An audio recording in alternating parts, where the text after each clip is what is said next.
It's the KQ Morning Show, 92 KQRS. Steve Gorman, this is the KQ Morning Show. This is Monday, June 17th, the day after Father's Day. Hope everybody had a great Father's Day weekend. Hope everybody had a great Father's Day. But the day after, as soon as I said those words, I remembered that, post-nuclear war ABC TV special in the 70s that had us all freaking out and losing sleep. But we don't have to go down that road. Let's talk about how great yesterday was, unless you're Rory McIlroy. Good morning, everybody. Dude. It's a brutal morning out there weather-wise. It's going to be a rough day all day long, but we can still bask in the glow of a gorgeous day yesterday while we were all being celebrated and feted, if you will, feted, however you say that word. Yeah. Happy Father's Day, one and all. My Father's Day was this. Woke up, slept in a good long while, got up, texting with the kids. Hey, let's do a FaceTime. All of us, the whole family. Sweet. Nice. After negotiations for about 40 minutes, we picked 6 p.m. as a time to have a FaceTime. All right. But I'm like, perfect. I'll get to watch the whole, the last day of the U.S. Open. And as it turned out, they wrapped up at about 5:50, so it was perfect timing. Our son Connell was the one who said 6. Let's just call it 6. Well, at about 5:55, he goes, gonna need a little time. I'm like, you called it for 6. Well, 6 comes up on you fast when you're a young man. Yeah, it's about 6:15 when he finally says, okay, let's do this. Boom, connect the FaceTime. And then he's in his car. I'm like, what is happening? Like, his signals coming and going, blah, blah, blah. Long story short, we're about 15 minutes into the call, and Rosemary finally says, hey, do either one of you guys want to mention Father's Day? Both kids, sorry. Implied, really? Come on. If we had done it at 10 a.m., it would have been Father's Day. By 6 p.m., in their minds, it's already Tuesday. Right. So they need it, but it was lovely. And then a photo, there's a picture of us from years ago, like 2013. There's a photo of us when the kids were out on tour in Europe, and it's me and the 2 kids on a bench, and they got that photo framed in a beautiful frame in a black and white of one of my favorite pictures ever. It was the nicest gift I've had, I think, ever for Father's Day. I mean, I've gotten good stuff, but that's my sweet. Favorite thing ever. That's nice. I like the pictures. I'm not a picture guy, as far as displaying pictures, but my daughters have, purchased or I mentioned that Simpsons caricature they did of us sitting on the Simpsons couch, the 3 of us. I cherish those things, but it's not something I would do for myself. So you got to have the kids step up. So well done, kiddos. Yeah, it was a good one. Cool. What was going on with you, Zup? Anything? Not much. I mean, it's went to Furiosa with Taylor the Magnificent. Oh, I've been wanting to see that. What do you think? They say it works. It's very entertaining. It scratches that itch. It's George Miller, and he delivers a very George Miller like movie, that Mad Max, the new reboot of it. So no, that was good. We went and had one of those Father's Day brunches where I just ate once again to teach myself a lesson. Attaboy. And then got into a recliner and did not fall asleep for a 2-hour movie. So yeah, that was the brunt, and then a little FaceTime with Sid the Kid over there in Montana. That's nice. Tony, what would the Lee boys have cooked up for you? We, the fam, had some nice gatherings. We went to breakfast at the Uptown Diner. Nice. Had a visit at Cookies. I went to my mom's place for a while. Very nice. And Hudson decided he wanted to make dinner. He made a fancy dinner. I got to request, he made lemon Parmesan fettuccine with candles. He made Rachel put on a dress and Augie wear a tie. Wow. He made it, or it's... Yeah, he made it himself. Because my daughters would have presented that as a tuna tetrazzini. No, man, he's 15, and it was beautifully displayed, and then we ended up hitting Dairy Queen. Ladies, it was he's coming of age soon. This wasn't a pair of scissors in a bag from Trader Joe's. No, this is literally all the ingredients. It was beautiful. My kids have failed me. No kidding. And that is impressive. I told Augie I wanted a car for Father's Day, so he gave me a little assortment of Hot Wheels from his closet. Strong. Yeah. It sounds like with that meal, there's some more clogged toilets coming the family way. Man. You didn't hear about that at all over the weekend, did you? He handled it well. I'm proud of him. Yeah. That's fantastic. Ryder, what's up with Jim for Father's Day? Did you guys have a nice little get-together or anything? Oh, I called the old man, and he said, oh, kiddo, you didn't have to do that. You have to call. We did this whole thing on Thursday. I was on the show. Like, I'm a celebrity now. Yeah, absolutely. Oh, Yeah, that's that was about it. fantastic. I would be remiss. By the way, this is the coolest thing in my mind that I saw all weekend long. I get on Facebook, as I sometimes do, and I see our dear friend Tony Lee has won a Radio Mercury Award. What? As in, like, top dog for a national radio prize. What is this one called? This is for coolest dude? What was the actual category? Coolest dude? Yes, prettiest hair. Prettiest hair. There was a time. Tony Lee won a Radio Mercury Award. Again, these are national awards that go to innovative creation, writers and producers across the country. This is like, This isn't like a Darwin Award. No, this is not a Darwin Award. This is, hey, this guy in the Twin Cities is great. Yeah. And Tony, I know this is the last thing you want to do. I'm going to ask you to play us the bit you won the big award for. I don't have we it do at the that? ready. My computer will not let me get onto it this morning. How about that? No respect whatsoever. No, the think computer's actually- totally in touch with you. I've got it right here. Oh, boys and girls. lay it on me.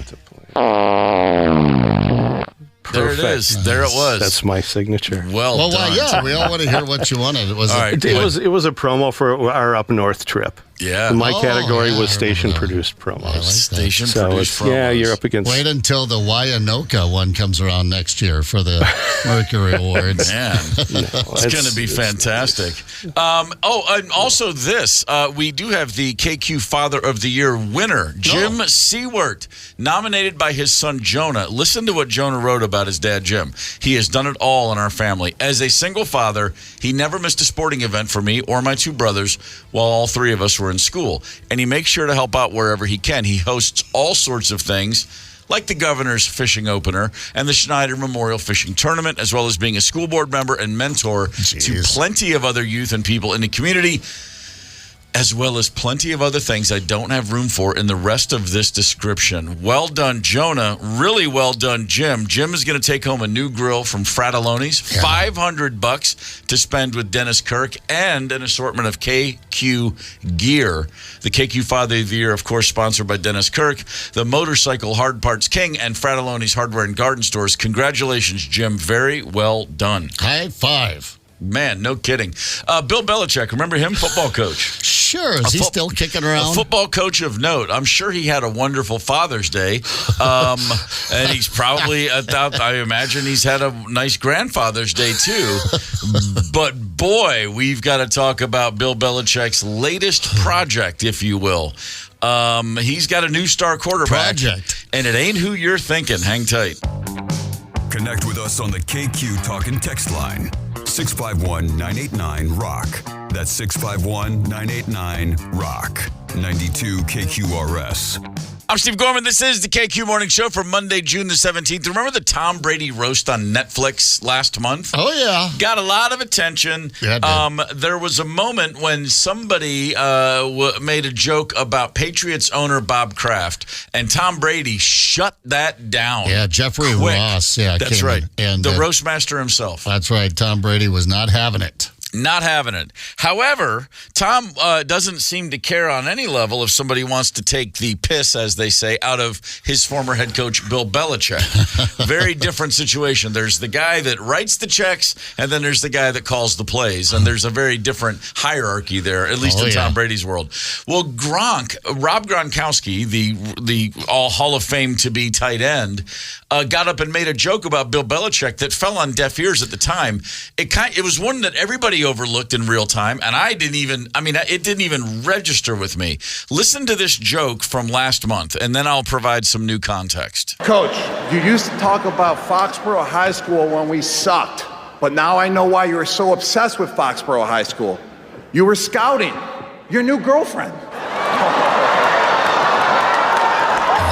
Okay, so it was like, I think probably everyone like me thought, he must be dating now a new woman who's probably younger. I mean, and you figure, Belichick's 72, so you're thinking he must be dating, I don't know, maybe, a 45-year-old. Scandalous. And you think, back then, maybe she was still in high school.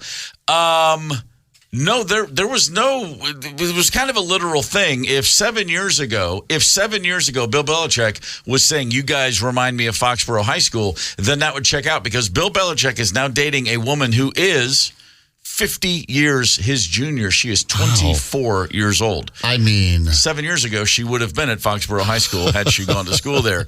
Her name is Jordan Hudson, and Jordan is spelled Jordon. oh, So right. That right there is a problem for me. Yeah, I don't even know how you meet someone 50 years younger than you in that context. I mean, it's as a head coach, I mean, he gets around, pardon the pun. But, I mean, yeah, so how's that first meeting go? So you want to... I mean, it's so awkward. And listen, I've dated women 20 years younger than myself, and, you know, and friends would give you a little bit of grief and make those kind of cracks like Gronk did. I remember hearing it and kind of thought the same thing you did. But no, I just don't know how wow, that's bold, man. First of all, where do you get the energy? I really don't know. I do know this. Like in... Gosh, sometime in the year 2000, in the spring of 2000, Bill Belichick was sitting there in the war room when they drafted with the 199th pick, Tom Brady. Yeah. He remembers that day very well. Right around the same time, this kid was born. I'm sorry. Do you remember what it was like the day you drafted Tom? I sure do. We were, unsure if he's going to make it in the league. We wanted a second backup guy. We wanted to get him. Because that's when I was born. Listen, love is love. Love who you want to love. Yeah. I'm all with that. Yeah. But my question is, what on earth do you have to talk about? Exactly. 24, either she's a very old soul, because Bill's not a young dude. I mean, this isn't a guy that's just staying at the party too late, and at 72, he's still just tearing it up. This guy's been old, since he was 24. So I guess, I don't know, is she just got a hook in him? Or, it's strange. It's bizarre. I certainly can't sit in a position where I would judge anyone, but dude, I'm just mystified at how you make that work. Because I did, when I was dating someone 20 years younger than me, I remember like on the third date going, I don't want to go to a fourth bar. I didn't want to go to a second bar. Yeah, right. And you want to keep just charging all night long. And then when you get home, you went, oh boy, well, my gosh, there's not enough pills on the planet to keep that party going for me. Let me tell you, man, if you're a 24-year-old girl, I guess you could do a lot worse than a 72-year-old Hall of Fame first ballot, greatest arguably coach of all time in NFL history. But yeah, you really could. I don't know. That's just me. As long as we're talking about some sports, how about the fact that the Milwaukee Brewers yesterday had a game at home? The first pitch was thrown out by the legendary rapper and all-around bon vivant, Snoop Dogg. Bon vivant? Snoop Dogg was having a good time. It was the Brewers and the Reds. He threw out the first pitch. He was FaceTiming with Bob Uecker, who's 90 years old. He then, most importantly, took a couple innings up in the play-by-play booth and was on the call. And Snoop Dogg really, basically he's put himself in contention for a new gig. Sanchez on the 1-2. What I told you, get it in there. He in there. That's Sanchez. That's GS. I told you, baby. We call that an easy walk in the park. That's the base hit. Give him a single. He does like to mingle. And my favorite jingle is the S to the N, double O, no. He taking off. He gone. Let him get there. Where'd he go, Perk? Earn mine. You got to earn mine, Perk. You got to earn mine. You getting mine back. You getting my respect. There you go, Perk. Making up for that playing center, isn't he? I hope it ain't nobody like that at this park. Got him up out of there. Ring that up. Oh, he gone. He took that. Get up in there. He took that. Give him that. Where to go eat? Go eat.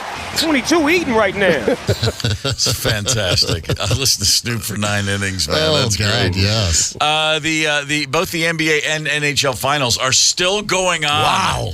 Oh my God! I didn't see that coming. It feels like months since we last saw the Timberwolves. But game Edmonton 5 tonight. We'll see what happens. Game 5 in the NHL. Edmonton back. They pulled one back, I guess. Well, they put I think I quit watching when it was 6-1 or something like that. Maybe it was only 5-1, but they were just dumping them in the net. The Panthers pulled their all-star goalie, and I think just conceded that game at some point. But Florida will win this series, but Edmonton putting up the fight. I believe that is the case. It's time for the Mike Evans Hollywood Report. Hey, good morning, Steve and Zap and Tony. Good morning, Minneapolis, St. Paul. Hope everybody had a great Father's Day, great weekend. You had a great weekend if you went to Marcus Theaters. A lot of great movies playing all weekend long. And no surprise, tomorrow, Tuesday, $6 for any movie at Marcus Theaters. That's something no other theater chain does in the country. Only Marcus Theaters. Special Tuesdays, $6 for any movie.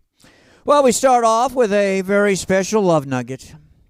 In case you missed it or have not heard, former New England Patriot coach Bill Belichick, 72 years old. He has a new girlfriend, 24-year-old cheerleader Jordan Hudson. Well, as I've explained in the past, this is what we call a May-December relationship. And you know what May sees in December? Santa Claus. I can say no more. So one of Hollywood's happiest and definitely richest couple is Jay-Z and Beyonce. I find it fascinating. While Beyonce was born in the slums of Houston and Jay-Z was born in the slum part of Brooklyn, they now live in Malibu in a 40,000 square foot house they bought last year for $201 million. The biggest, most expensive house in Malibu. And for the record, Forbes estimates the couple's joint net worth is $3.1 billion. So where were you 30 years ago tonight on June 17th? Well, if you were alive, chances are you were watching O.J. Simpson and Al Cowlings in O.J.'s Bronco being slowly chased by 30 police cars. Boy, 30 years ago. Little family news. Well, I hope Angelina Jolie is proud of herself. It took her 7 years, but she has successfully turned all of her and Brad Pitt's children against him. Just like she alienated her own father, John Voight, for years until he begged and begged her to let him be a grandfather to her children, and she finally begrudgingly agreed. You ask me, that Angelina Jolie is a piece of work. Final Father's Day nuggets. 2 celebrities who credit all of their success to their fathers, having great fathers. Drew Barrymore, whose dad, of course, was John Barrymore, and Haley Baldwin Bieber, whose dad is, no, not Alec Baldwin, younger brother Stephen Baldwin. But since we're talking about Alec Baldwin, Helena Hutchins' mom, dad, and sister have now dropped the wrongful death civil lawsuit against the producer of the movie Rust, which is Alec Baldwin, and the man who pulled the trigger that killed Helena Hutchins, who is also Alec Baldwin. The rumor is that Alec paid $5 million to make that civil case go away. That's the rumor. Naturally, Alec still faces criminal charges, involuntary manslaughter. Hey, have a great day. We'll do it again tomorrow. Mike Evans, see ya. There's the Mike Evans Hollywood Report for June 17th. How about we look back? As Mike Evans just mentioned, 30 years ago today, O.J. Simpson got into a white Bronco with a handgun and a buddy named Al Cowlings, who most of us had forgotten about. It was one of those names. Wait, I think I remember him as a player back in the day. That low-speed chase, 60 miles, by the way. I think everybody forgets how long they were driving around. 60 miles. I was having dinner at a Thai restaurant in Atlanta, Georgia, and all of a sudden there was this hubbub. People murmur. Now, this is pre-smartphone, for the most part, pre-cell phone. Yeah. And then suddenly, like, everybody in the restaurant was walking over back to the bar to look at the TV. Wow. Every single person in this restaurant left their table and crowded around the bar, and we're going, what are we watching? Because they were like, and someone's like, it's OJ, he's in the car, he's on the run from the police. I mean, it was a true moment of the world has gone completely cuckoo. I remember it like it was today. Tony, where were you during the chase? Watching with some friends. Yeah. And just astounded that they let that happen. Just followed him. It was slowly. The weirdest thing. Where are you going next? Well, that's ratings, baby. That kicked it off. And then every time I went to L.A. after that, no matter what television was on in public, it was showing someone being followed by a helicopter down the interstate. And they just, last thing you'd want to do is, pull them off the road or pull that pit maneuver. That's ratings, baby. That's gold. Completely wild. 30 years ago in a blink of an eye. It's the KQ Morning Show, 92 KQRS. Zep, Tony, and Steve Gorman are the KQ Morning Show. 92 KQRS. I'm Steve Gorman. This is the KQ Morning Show. It's Monday, June 17th. Thanks to everybody who came out to see the Bagman Friday night at the Turf Club. Present company included. Yeah, Appreciate damn y'all good time, man. Damn good. That was, man, you guys can throw it down. But yeah, fantastic show. And thank you to all of our pals that I have a feeling we'll be seeing on a boat later this week for coming out. I would imagine so. This Friday night, the KQ Karaoke Cruise. I certainly expect to see some of those folks. But what a great club, first of all. First time I played there. I've been there a bunch of shows, but never played there. And it was just, look, I worked up a sweat. Yeah, First song. Did. Yeah, That's how that goes. Well, you're under the glare of the lights. The turf club runs are a little warm anyway, and the pressure, the pressure mounts, the anxiety overtakes us. Yeah, you guys look like you're feeling a lot of pressure up there. Yeah, it's. I love being in a band where we write a set list out, and all we know for sure is we know how the song's going to start, and we know how it's going to end, kinda.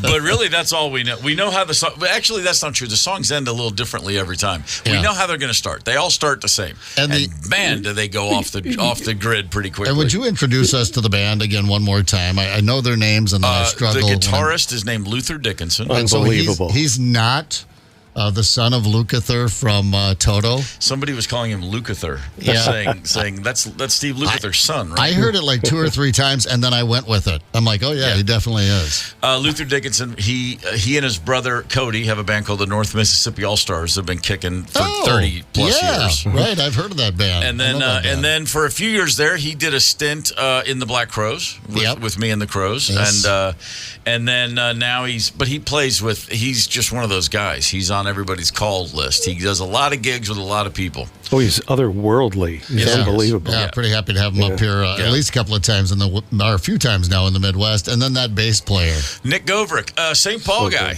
A lot of family at the gig Friday night as when we're in this area. I mean, he's been away from here since he was a kid, but family ties to St. Paul. And he and I have had a band for years called Trigger Hippie. We're playing in Bagman now. He's just a badass groove master who has a good time on stage. Yeah. So we'll be back at some point. That's a given. And they both flew home Saturday. All of us are dads. We had the Bagman Happy Father's Day group text. Everybody got home without incident, which is more than we can say for a bunch of folks on Friday night. So check this out. It's travel time, summer. Everybody's booking trips. Everybody's on the road. Everybody's doing things. A Sun Country flight from Seattle to right here in Minneapolis was diverted to Spokane, Washington. Shortly after takeoff, there was a mid-air, this is in quotes, a mid-air engine shutdown. Yeah, that sounds like, I've, got a slow leak in my left front tire, but it's not. That sounds terrifying. Pilot came on and told everybody, hey, we've got a little situation. We're going to touch down in Spokane and get this figured out. 25 minutes into the flight, the pilot did say we have an engine failure, but according to one person who was interviewed who was on the flight, there was no turbulence. There was no big drop in altitude. It was just it was completely calm, quiet, no big deal. I think you'd always be like banking one direction. The right engine goes out, and all of a sudden, you're spinning to the left, but those engineers figured that out, didn't they? They certainly do. They've got it all straight. This on the heels of a story from last week that I think a Southwest flight went into what's called a Dutch roll during flight. It's not fun in the sack, but it's not a roll over, but it's when the tail of the plane starts to fishtail a little bit in air. Not a good thing. I don't like it in my truck in the winter, let alone in a plane at 35,000 feet. I traveled a whole lot for a lot of years, and I don't think I've ever been diverted to a different airport. I mean, if I ever, for weather or other reasons, if I ever landed at a different airport than I intended to go to, I don't remember. I have returned to the airport of origin on one occasion, and I was flying from Nashville, Tennessee to LaGuardia, New York. Yeah. 2007 or 8, and it's an evening flight, like a 6 p.m. flight. And I get I'm at the airport, and there's just thunderstorms are booming, right? So it's delayed. Everything's backed up. It's 9 or 9:30 at night before we take off. Yeah. Several hours late. During the interim, I'd been sitting at a airport bar having a few, and I get on the plane, and I'm thinking. They kept insisting, no, we are taking off tonight. We are going to get out of here. So I'm like, fine, I will just have a few more drinks, and then I will sleep the whole way to New York. Yeah. That'll be great. I board the plane, and as is my tradition, sober or otherwise, I'm asleep before takeoff. And I'm perfect. I've got this thing totally, I've got the system set for success. Yeah. I will wake up in New York, and then I'll have a second wind, and I'll go meet a buddy at a bar or whatever I'm going to do. Yeah. And the plane takes off, and I'm sound asleep when the pilot says, from the cockpit, mumbles, and basically there's an indicator on shortly after takeoff. He says, you know what, we're going to turn around and go back to Nashville. Oh. Got to check something to be safe. Son of a, well. The flight turns around, and then here I am sleeping through the whole thing, and then boom, we're landing, and I jolt awake. I'm like, sweet, I'm in New York City. Oh, how weird! And I'm got a little bit of a hangover, a little bit of a headache already, and I've only been in the air for 30 minutes total. But I'm like, man, that was perfect. All right, let's go. And I'm looking out the window, and I'm like, what? And you ever do a thing where you take an afternoon nap and you wake up and you think it's the next morning? Yeah. I was like, did I already come home? Did I miss the 3-day trip to New York already? What a bizarre feeling. It really was weird. It was a time warp. Yeah. And we were on the ground for, I kid you not, no more than 20 minutes, and then we're pushing away and going right back. It was like a really quick, whatever happened. Do-over. They figured it out real fast. Did you conk back out? Oh, yeah. No, I conked right back out. The second time we woke up, I'm like looking out the window. Man, to make sure I'm where I think I am. Not fun. Ever been diverted? I mean, like it's. By the way, everybody did eventually make it to Minnesota. Yeah. But I was trying to think about that. Yeah. Nothing serious or weird. I've had the turbulence we've all had from time to time where you're like, turbulence doesn't bother me. I just like to. I roll through it. It's like a massage chair I'm sitting in. And then at some point you go, all right, I wish it would stop now. I'm good. We're at 35,000 feet and this thing's, jolting around like a horse and buggy. Yeah. But nothing where I was, really frightened, and nothing diverted and nothing had to turn back. Knock on wood. I've just now remembered. Actually, I was diverted, but I ended up at the right airport with a stop. This was really bizarre. On a flight from international flight, started today in Sweden and going back to New York. On the way to the this was one whole day. On the way to the airport in Stockholm, we're in a van taxi. It's me and my guitar player. We've been doing like a press tour.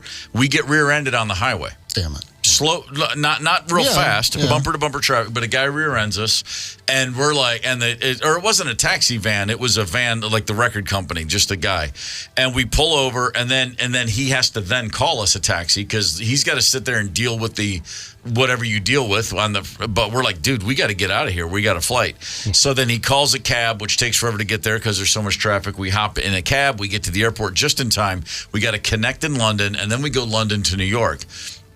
Almost missed the connection in London because the flight from Sweden to London is delayed because of bad weather in London. Sure. So it's already a really heady day. By the time we take off from London, then we fly to New York.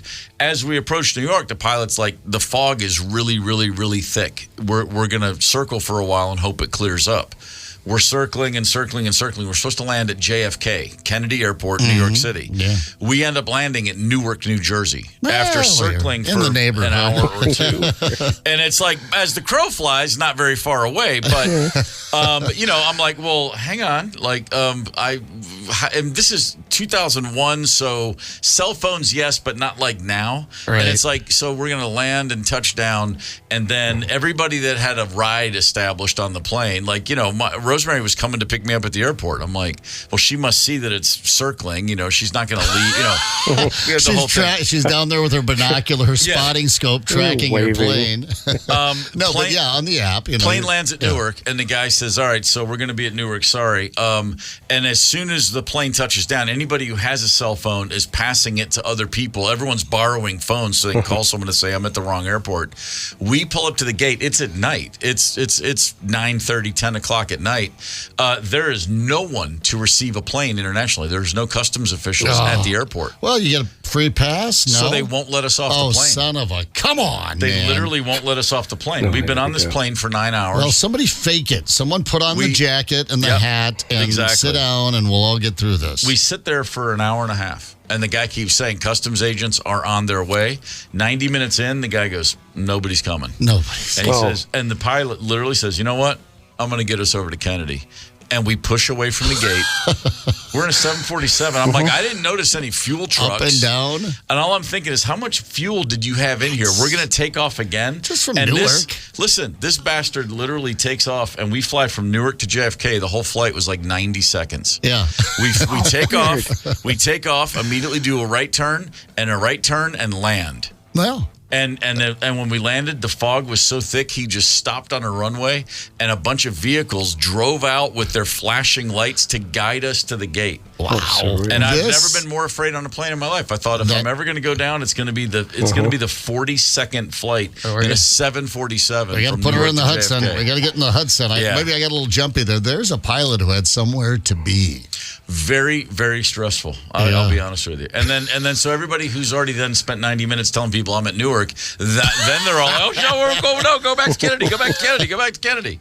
Completely insane. Rosemary, God bless her, of course, at some point just went back home, and I got a taxi. Yeah, that's how you do that. Because I was like, don't please. That's what I'd do. Right. I've never been more stressed in my life on the shortest flight of my life, and it was in the biggest plane on earth. That's it. It's a flying. I kind of like a good thrill myself. Hell, I love to jump out of a plane every once in a while. But there's something about those airline flights. If it gets just anything, I don't want it, man. The first thing I do when I get into a plane is I imagine it crashing. What that's going to be like. Sure. Be cool, Zep. Don't be a dork in case someone's filming and they find their phone.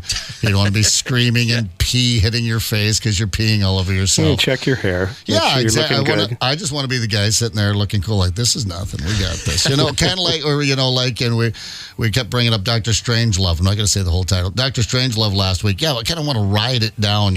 Whee! But no, I don't like any monkey. I'm not afraid of flying, but no monkey business up there. Let's just get her up and get her down. No, I'm the same way. I have no time for nonsense or drama. I'm fine to fly. I've done it a lot, but I just want everybody to just stay calm, just sit down. Yeah, just deal. And if you're a nervous flyer, don't. Yeah, don't. Or, that's my tip. Or drug up. What do you got to do? Whatever you got to take. They got all sorts of things for it. I understand. The stress does lead to a lot of naughty air travel habits. Another thing you have to encounter in a summer of taking trips. It's not just possible engine malfunction, but passenger malfunction. We'll explain. Hang tight.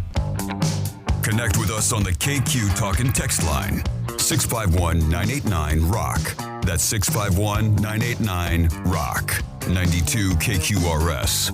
I'm Steve Gorman. This is the KQ Morning Show. It's Monday, June the 17th. Good morning, one and all. Let's see what we got here. We're talking about travel stories, worst, weirdest stuff that's ever happened on airplanes. Chad on the KQRS Facebook page wrote, we were landing in Kentucky last year. Okay, that's your first problem. I say that as a Kentuckian. Our plane landed on the runway and then proceeded to gain speed and took off again. We circled back around to land. We don't know what the problem was. I think the pilot just overshot the runway. Oh, you know what? Now that you mention that did happen to me. I remember we came down and we're getting pretty kind of, bracing yourself for that little bit of the thunk when the wheels hit the tarmac, and all of a sudden, whoa, you're pulled back in your seat, and it wasn't a gradual climb. He really stuck that nose in the air. They get it when they got to do the back up. When it's touch and go, they go up straight because they got to get away from. It's like fighter jet stuff. Yeah, they got to get up to 10,000 feet ASAP to keep all the incoming and outgoing planes. You got to make sure there's not a problem. That got everyone's attention, and I don't even think we got an announcement on that one. Not even a whoopsie, but did a circle and came back around. The lack of an announcement is trouble. I've only had that happen once. The touchdown and then immediately take off again, and it had been a really long flight. Again, this was L.A. to London, so you're already on the plane 12 hours. And Virgin Atlantic 747 again. It's a nice one anyway. We're touching down at Heathrow. Right as the wheels go down, suddenly you just, the roar, the unmistakable. And then we are up, and that plane, like you said, it's nose up, like a hard climb. And everybody, no one yelled. In fact, it got quieter than a plane's ever been. Because that's what happens. Yeah. Everyone's like, and I'm looking at that angle of ascent going, holy smokes. And then it levels off. Yeah. And the pilot comes on, and because he's English, he goes, well, hello, from the flight deck. Sorry for that. He goes, upon approach, I saw another plane sharing our landing strip and thought it prudent to avoid contact. Isn't this funny? Cheerio. Good boy, old chap. Yeah. Well played, old chap. Man, completely crazy. Yeah. But then we circled for, but we were priority to land again, because all I know is this. Same thing as I said in my other story. All I'm thinking is, how much gas is on this damn thing? We just flew here from California, and then you just took off again? Yeah, plenty left. And you've got a low fuel light in there. That still means you have 40 miles left. So you have to get to your next gas station. That must be the case. That's it. Not fun at all. This is a bit of a different type of story, but in Salt Lake City, somebody took a flight from the Salt Lake City International Airport, and they parked their Lamborghini at the airport. First of all, here's my thought. If you drive around in a car that costs you $250,000, if you're going to leave it at the airport, you're going to valet it at least. Yeah. If you're going to leave it at the airport, maybe you should think about that and have someone just drop you off. Why would you leave a car like that at the airport? I don't know. However, this gentleman or woman, I don't know who the owner was, they parked the car just in general parking. Sure. They left the car unlocked. Okay. They left the key in the car. All right, so they're trying to get this car stolen. Is this just a rich kid that's like, whatever, it's just a Lamborghini, it's insured? The story is that the owner was shocked when he got back to the parking lot and found out his trip was gone. There is surveillance footage showing a suspect stealing the car, and they're trying to figure out who it is. They're asking the public in Salt Lake City, do you know who this person is? They stole a Lamborghini Urus. Yeah, my first thought the same. You're going to leave it unlocked and the key in the car. You are hoping to never see this vehicle again. Yeah, we're looking for some sort of a settlement on this deal, I guess. Or, I don't know. How much is that ride worth? Yeah, $230,000. Okay. Yeah, that's, what's the insurance on that? Well, if I'm paying it, quite high, but... here's what happens when you leave an old beat-up half-ton pickup truck at an airport with the keys in it, hoping someone steals it. I don't know if this is legal or not, but so many decades ago, it was back in the 1940s. I think the statute of limitations probably would have run out, but we were kind of hoping someone would steal this old truck. And they, of course, did not steal the old truck, but the airport did track us down and get a hold of us because of the license plate and VIN number, and we had a $200 parking bill back when parking wasn't that expensive at the airport. That's pretty strong. Kind of backfired on us, but I'm like, come on, really? Nobody? I think about how different life is nowadays. In the 90s, I had on several occasions the opportunity to arrive at an airport in my rental car running late. And so what I would do is I would pull right up to check-in, get out, pull all my, get all the luggage out, get on the sidewalk, and then with my rental car parked right there, I would lock the keys in the car. Walk in and you'd pick up the little yellow phone and call Hertz and go, I am so sorry. I just locked my keys in the car. And they'd be like, all right, we'll come over and get it. And I'm just free. Because it used to be able to do that. Yeah, right, exactly. Now, right, they're going to have to. Now you can't lock keys in cars anymore. You can't even do that. Car at the curb. Are you kidding me? You certainly can't leave a car at the car at the curb. You know what Hertz would say? Hertz would say, okay, we'll come over and unlock that for you. You know what Homeland Security would say? Yeah, we're gonna. Yeah, you're not going anywhere. No. Yeah, it was a very different time. That would be, I would call that a bad habit, a bad thing to do. That's bad etiquette, I guess I should say. Here are the things that drive us the craziest about our travel when you're at the airport, if you're on an airplane. All right. Worst travel etiquette: putting bags on seats in the terminal. I'm a big believer in that chairs and seats are for people, not bags. Yeah, I am too. Now That winds me up. we all like to leave a little space, leave a seat there when we can, but that's not always possible. And yeah, I think I'd be inclined to probably, knock it off the seat or something like that, or just come over and say, "Can I sit down?" But yeah, I've said something. If there were no seats available. Yeah. Can I grab this seat here? Yeah. What about this? A lot of people say they don't like it when they see other people lying down in the terminal, catching a nap, Why? getting some Z's on the floor. Well, Yeah, I couldn't imagine. Who cares? I envy them sometimes. They're probably at the mercy of an airline who keeps screwing them over. They've been sitting there 6 hours. Let them sleep. Or teenagers that have to sleep every hour and a half. They have to take a nap, and they can sleep anywhere. I've done that before at an airport. I've had overnights, long layovers, and you just find a place and stretch out. We've had out of the way. Couple trips with the kids where we were delayed mercilessly, holiday travel and whatnot, and the entire terminal is just wall-to-wall people, and we're just all in a circle on the floor. The kids are sleeping in our laps. We're nodding off as we're trying to stay awake. It's like a campfire. Yeah, it is like a campfire. These things happen. Yeah. Drinking too much in the airport or on the plane, that's rude. Guilty as charged. Yeah. I don't tend to do that anymore. It doesn't work for me. But boy, there was a time when I say I don't even remember that flight. There's a good reason.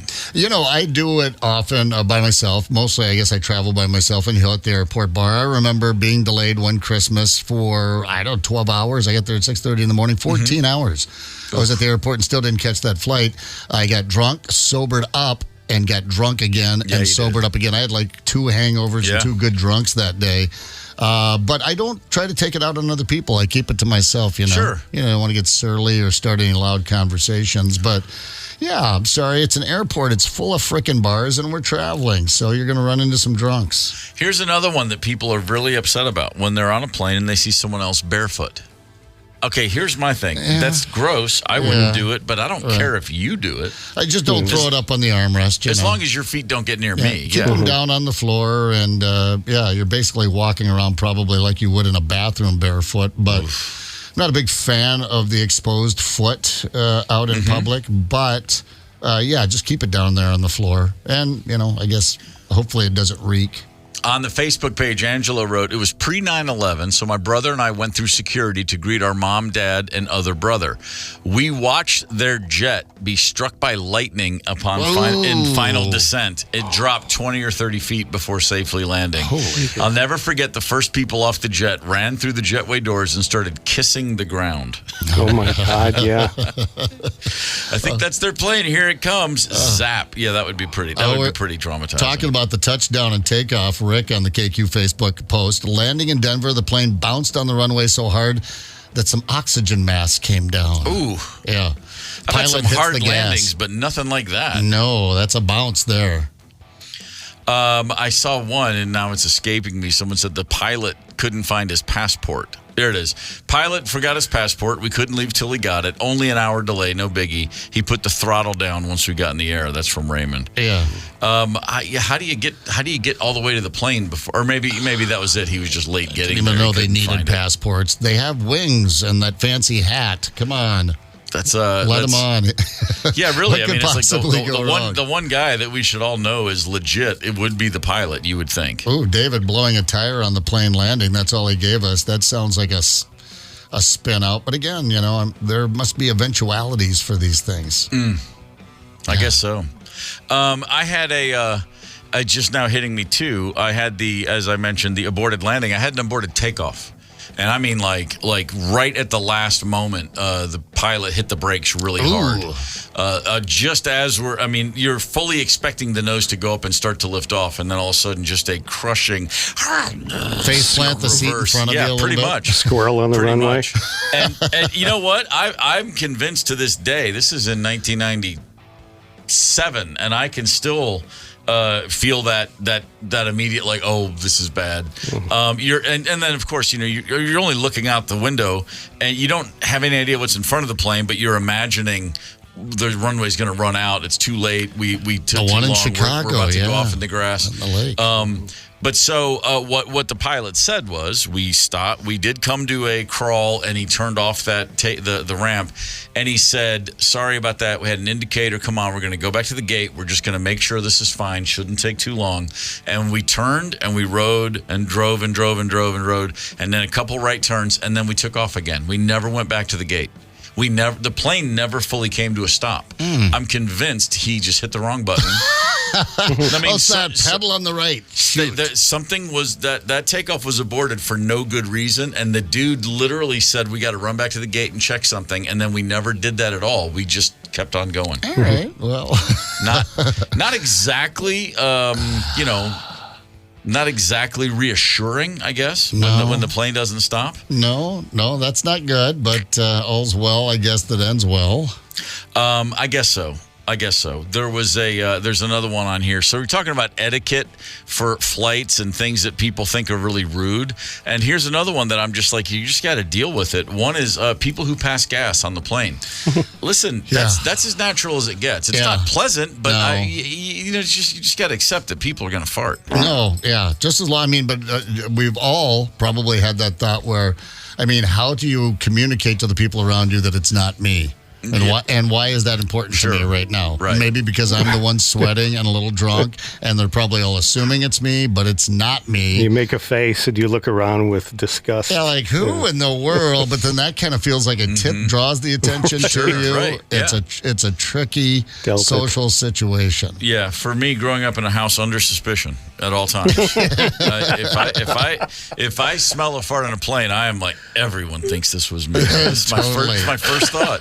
And then of course, if I am trying to figure out how do I let this one out, then I will just you got to get in that right position in your seat, and you just can't blink. You can't even pretend to be asleep, because they'll be like, he doesn't even know he's doing that. He's asleep. So you just got to go about your business and you just got to hope it's that it's not silent but violent. You know what I mean?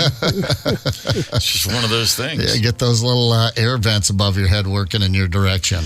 I'm always fascinated by people who don't understand how to get off of a plane, as in the aisle in front of you gets off before you. That's where I have to go to my happy place. I just have to. Yeah. But you're going to get off this plane, Brian. It's going to be okay. You're not running late. You don't have a connection to catch.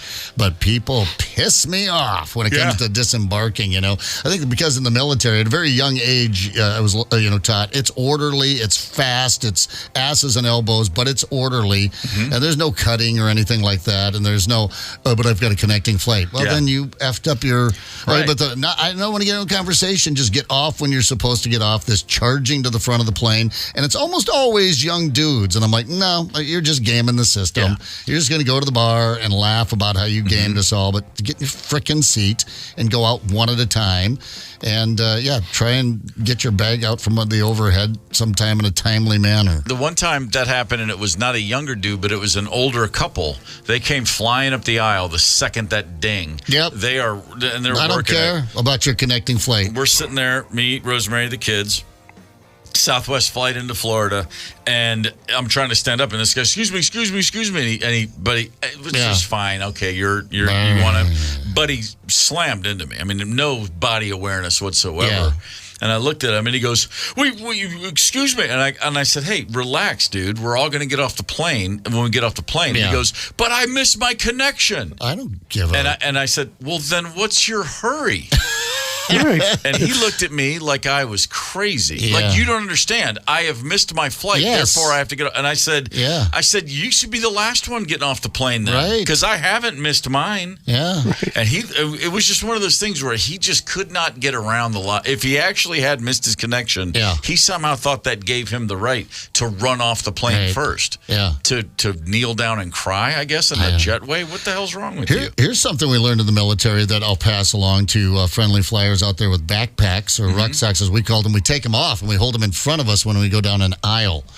That's because when we get to our seat and we turn to the right or the left, it's incredible. Yeah, I don't know how many times in the mush because I like the aisle seat, but I take a backpack to the face and then I violently push back. I give them a good little, and they look at you like you've assaulted them. I'm like, you've got a huge backpack on and you turned into someone's face. You're on a plane. You're not in the middle of a parking lot somewhere. It's so funny. I did not serve in the military. Nobody explained. You get smacked in the face. Oh. Nobody told me that, rucksacks go up front. Yeah, right, exactly. I mean, you figured that one out all by yourself? I just figured that one out myself. You're walking up an aisle. It's like whatever is over my shoulder goes in front.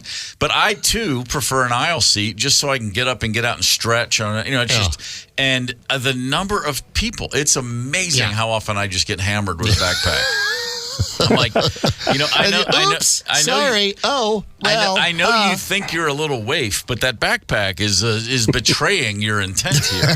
Yeah, always with like a computer in the outside pocket. You take the corner of the laptop to the side of the face. Then you just always, and they always kind of chuckle like, "Oh, I'm sorry. What are you chuckling about?" One more that people are really upset about is when someone asks them to switch seats. It doesn't upset me at all, but that's because I have no problem saying no. Yeah, right. And then just be cool about it. If someone says no, just be cool about it. Then to get upset if you won't switch a seat with someone because I paid for that seat usually. Yeah. Then don't. I mean, if you want to ask, go ahead and ask. But I have no problem saying no. I had somebody call me out once. Rosemary and I. So when you fly Southwest, you pick your own seat. Right. And when it's a crowded flight, if need be, what our thing has always been is we both want aisle seats, so we just sit across from each other. Yeah. So we can still talk, we can still whatever, but then we're not cramming up against each other. It's like we both have the easy access in and out.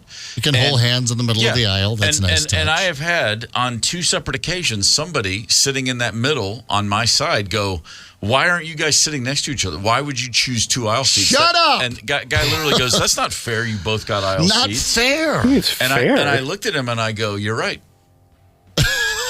Okay. And that was it. You diffused it. This is an adult male telling me, "That's not fair. You both get aisle seats." And I'm like, "What part of it?" I'm going to tell the teacher. Yeah. No, it's you're right. It's not fair. It's not unfair. It's nothing. It's got a neutral charge across the board. They told us sit wherever you want, and this is where we wanted to sit. Yeah. Why is that a problem? Yeah. Go ahead and get out of the bar one shot earlier, dimwit, and you'll get the seat you want. I will give this a thumbs up on the list. Also, people who are wearing strong cologne or perfume. I can't walk into a candle store or any store that's got like just a whole lot of scent. It really overwhelms me. And if anybody were like, put it this way, the amount of wind drift I used to put on before a school dance in 8th grade, that's enough to get me off a plane if someone else is wearing that much cologne. Well, it's going to cover up that chicken soup body odor that I'm sure to have on the second dance. Drakkar, baby. Lots of Drakkar. My go-to was Brute. Oh, Brute. Sure, that's a classic, man. Yes. That one stings the nose. That did the job. I would. Wind drift was great because it had that big cork top. The screw top, it had the giant cork, and it was like, I think it was from the makers of Old Spice, if memory serves. So you know it's good. Yeah, so you know it's good. I had I remember my first one, honestly, was Old English because it had the wooden top. Yeah. Remember the big old wooden? Yeah, absolutely. Little Old English. And you didn't dab it. You splashed it. You filled up the palm of your hand, and there was splashing going on. Man. Yeah. Yeah, my dad drove me and a buddy to the Sadie Hawkins dance. We just meet girls. It wasn't girls didn't ask you to the dance; they just asked you to dance once you were there. Right. And so, but it was me and my buddy Brooke, and we got in the back seat of the car, and my dad literally was like, "Put the windows down. What the hell have you done?" And we're like, "What do you mean? Oh, can you smell that?" And he was like, "Can you smell?" Because you just a tiny, just one drop. Yep. And I'm like, I did it like in the aftershave ads, like the commercial. Sure. wind drift. It might as well be ammonia or bleach or something. You know what I mean? In that closed off car. Oh, it's It's like my dad's doing us all a favor by lighting up a Tarryton. Let me just try to cut this scent a little bit. Oh, it's good stuff right there. Yeah, you'd think just lighting a lighter or a match would have probably set you guys on fire. Oh, I guarantee you that would have been a problem. Final thing on the list, bringing strong-smelling food on the plane. There was a blimpie. There's a blimpie. Extra onions, please. Exactly. The onions from a blimpie, you can't imagine how strong those raw, are. fresh onions. And when I lived in Atlanta for years, in the Atlanta airport, old Concourse A, there was a blimpie right way at the end. And anytime I swear, it seemed like anytime I got out of, if I was on a plane that was like A1 through 7, somebody was bringing an onion-laden blimpie on that damn plane. And I would I never would eat a blimpie just for that reason. It's like, are you kidding? Do you not smell those damn onions, man? What is happening with you? It's like, I don't want to eat the food on this plane either, but I'm not going to ruin your life just to avoid it. You know what? I think I'll save half of it for later. Yeah, that's going to work. It's going to work every time. Travel habits, they are what they are. They're a little strange. We're all strange in our own ways. We all have quirks. People tend to be strange, as the song goes. It's the KQ Morning Show, 92 KQRS. Zep, Tony, and Steve Gorman are the KQ Morning Show. 92 KQRS. I'm Steve Gorman. This is the KQ Morning Show. It is Monday, June the 17th. Good morning.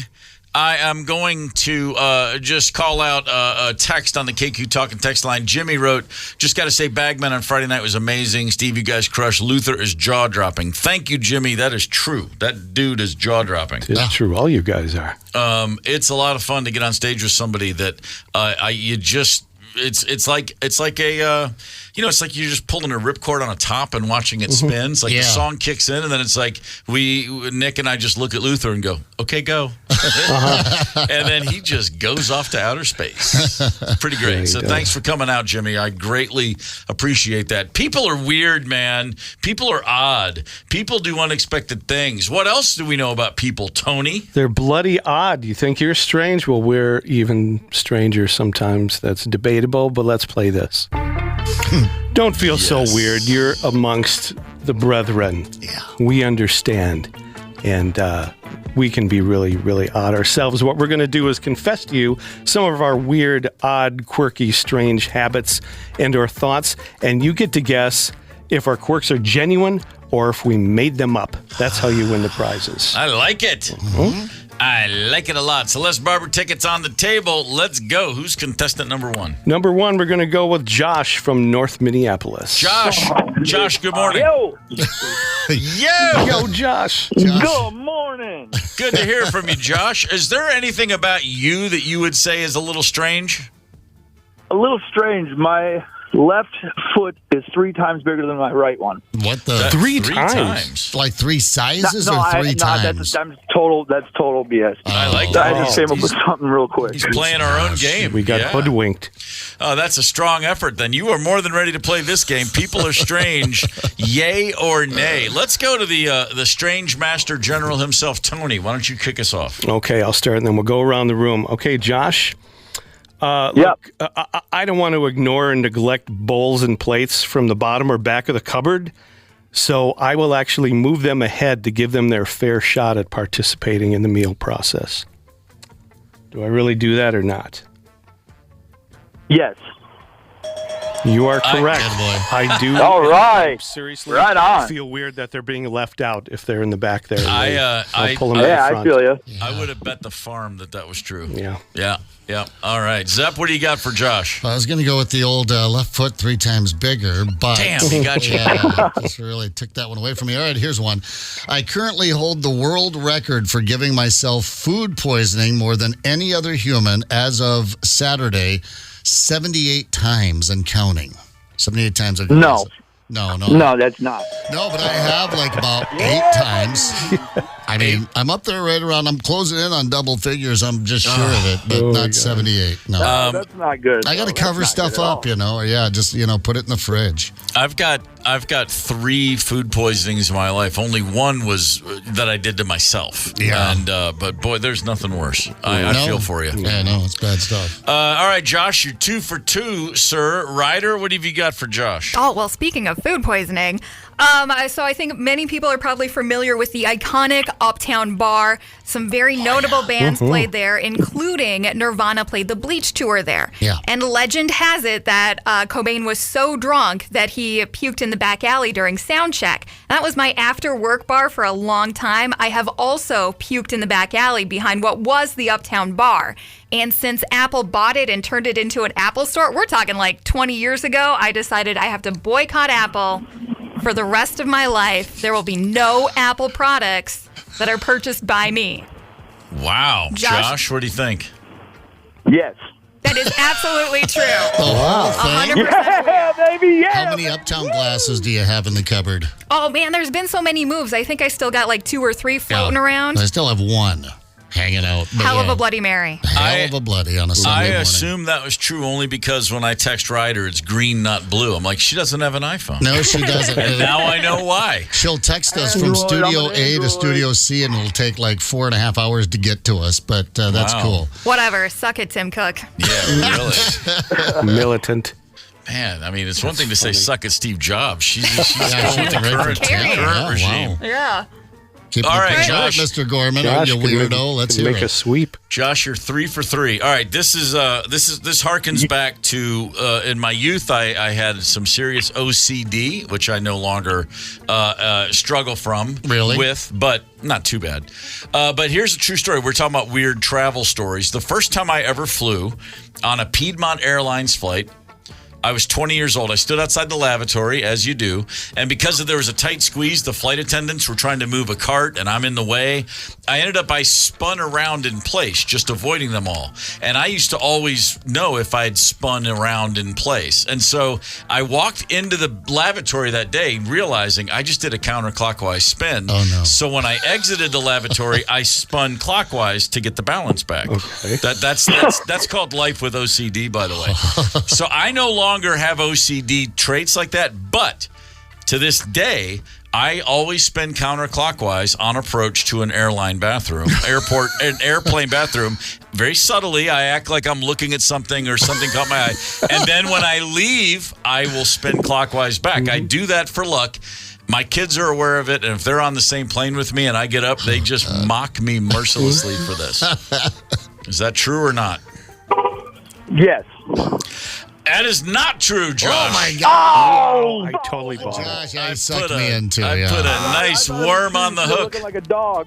Yeah, no. Sorry, it's funny. It might have, could have been true, but I did get some help for the OCD. Josh, there you go. Hey, dude, 3 for 4 is a hell of a first effort, Yes, though. it is. Congratulations. I think I'm doing pretty good. You're doing real good, Josh.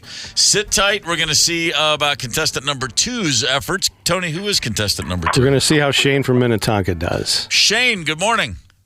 Hey, good morning. I got a question for you guys. Yep. So, I'm feeding our son, so I was going to let my girlfriend Cecily play for me. Is that okay? You're doing Great. what with your son? Feeding him? I'm feeding him. Okay. Yeah. What's for breakfast this morning? He's having strawberries and yogurt and some little pieces of chicken thing. Yeah, very Chicken healthy. things. Nice. All right. Yeah, well, excuse me. That's great. Bring Cecily on then. Let's do it, Shane. Yeah, here you go. Here's Cecily. Great. Hello. Good morning, Cecily. Good morning. We're playing People Are Strange. Do you understand what we're doing here? Yes, I do. All right, great. Tony, how strange are you? Oh, well, Cecily, you decide. When filing, like putting away files alphabetically, I still have to sing the alphabet song to help me move it along correctly. That's true. It is true. I'm an idiot, a weird idiot. No, I'm with you there. A lovable weird idiot. That makes perfect sense to me. All right. Well done, Cecily. Jumping in here, coming off the bench, as it were, 1 for 1. Zep, what have you got for Cecily? Cecily, when I was in high school, I would sometimes wear women's pantyhose. I would say that's false. No, what happened was during football season, we didn't have Under Armour back in the 1980s. And if you cut the feet off women's pantyhose, it made like a nice Under Armour layer, a base layer for when you played those cold football games. Wow. So we'd all have our women's pantyhose That's what on. they told you. Well, it felt, hey, listen, Joe Namath was wearing them, so That's right, if it was he good was. enough for Joe, it was good enough for me. Sorry about that, Cecily. Oh. All right, Cecily, 1 for 2. Let's get back on the horse. Ryder, what have you got for Cecily? Okay, Cecily, here we go. When I go to a Twins game, I have a very specific food ritual. I never deviate from this. It's beer, 1st inning, brat, 3rd inning, beer, 4th inning, beer, 5th inning, nachos, 7th inning, ice cream in the helmet, 8th inning if they're still open. Pig. Wow. Oh, it's expensive. True. That is false. There's no way I could afford that. It's like $150 worth of food. Oh, man. Sold that well. Yeah, you guys. Yeah, I was buying into that one. Convincing. Well done, Ryder. All right, Cecily, we got to finish out the game. This is a little something about me. When using the restroom, I always wash my hands before. Always, always.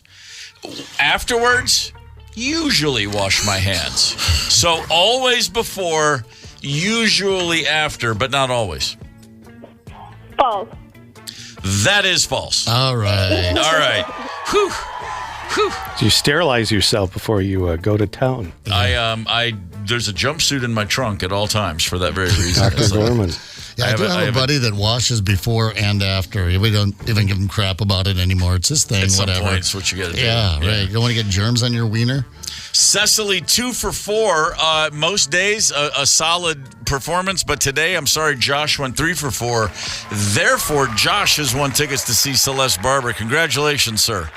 All right, right on. Yeah, right on indeed. Have a good time at that show, my friend. And Cecily, thanks for jumping in at the last second. Cecily performing, she's like SWAT. Yeah. Radio SWAT had to come in. Yeah, to the rescue, the cavalry. Hey, this is kind of an awesome thing that happened over the weekend. Tony Lee, our dear friend here on the morning show, look at him. He's like, oh, don't do this. Tony Lee won a big award, a big-ass radio award is what I call it, a Mercury Award. Yes. National award recognizing his comedic brilliance and touch. Right. Last year, we went up to Cragen's on the lake. We had a big weekend, and Tony put together a promo that has now been noticed and acknowledged nationally. Tony Lee, top of the heap. Congratulations, brother. Thanks, guys. I feel silly, but yeah, thank you. Silly. Thank you very much. It's the kind of thing. It looks good on your resume, makes your mama proud. Yeah. It would have been silly if you hadn't won. But you won, so now it's cool. Yeah. Okay. That's how that works. Thanks, fellas. Now, is it true I read in the email that one of us on the morning show has to go to make room for your trophy? Yes. Okay. Yes, if you would clear that out and be the head polisher as well. It is a life-size trophy, after all. It's weird. It looks like it's a. That's pretty cool, man. Thank you. It's a blow-up trophy with an open mouth. That's weird. Yeah. Her name is Helen. Do we have access to this award-winning piece of audio? And if so, Tony, can we put the spotlight on you a little bit more and make you a little more embarrassed? I'd rather you didn't, but yeah, I can round her up. Check this out. This is award-winning stuff right here, ladies and gentlemen. No, it's going to take me a second here. Talk amongst yourselves. But how are you going? But we're if we were to take a trip like this again, you'd have to outdo yourself. So I mean, you're just adding the pressure. It's like you win the title and then you want to go for the repeat. It's like that's twice as hard, man. Getting there's one thing. Staying there, ooh, baby. This is number 4 for me. By the way.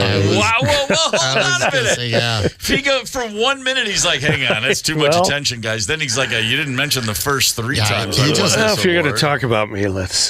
He just leaves them in ride shares now. He doesn't even take the trophies home. That's right. I left is that a Mercury Award, or are you just glad to see me? Wow, Tony, that's incredible. I had no idea you'd won this thing 3 times before. Yeah. If I'd known it was your 4th, I probably wouldn't have even mentioned it. It's just like it's just Monday for you. Hey, let's hear all 4 of them this morning, and then by then the show will be over. Wow. All right. I feel like he's making the promo right now. He's building All it. right, here she be. I don't. Come on. I don't like to listen to myself, but here you go. Yeah, that sounds like you. Yeah. I'm going to get my own damn crickets here in a second. Man, no kidding. We can put it off. We can do this another time. Oh, I got it. On Gull Lake in Brainerd, Minnesota. Zepp is chugging. Drinking at the bar. Candace freaking. You got that right. Because it happened. Yeah. Tony streaking. It'll sure be nice to see ya. Yeah. Maybe next time we'll broadcast from Argentina. The KQ Morning Show up north. Go to 92KQRS.com. You darn tootin'. Tierra del nice. Fuego this fall. We're going to be there, baby. Yeah, not bad.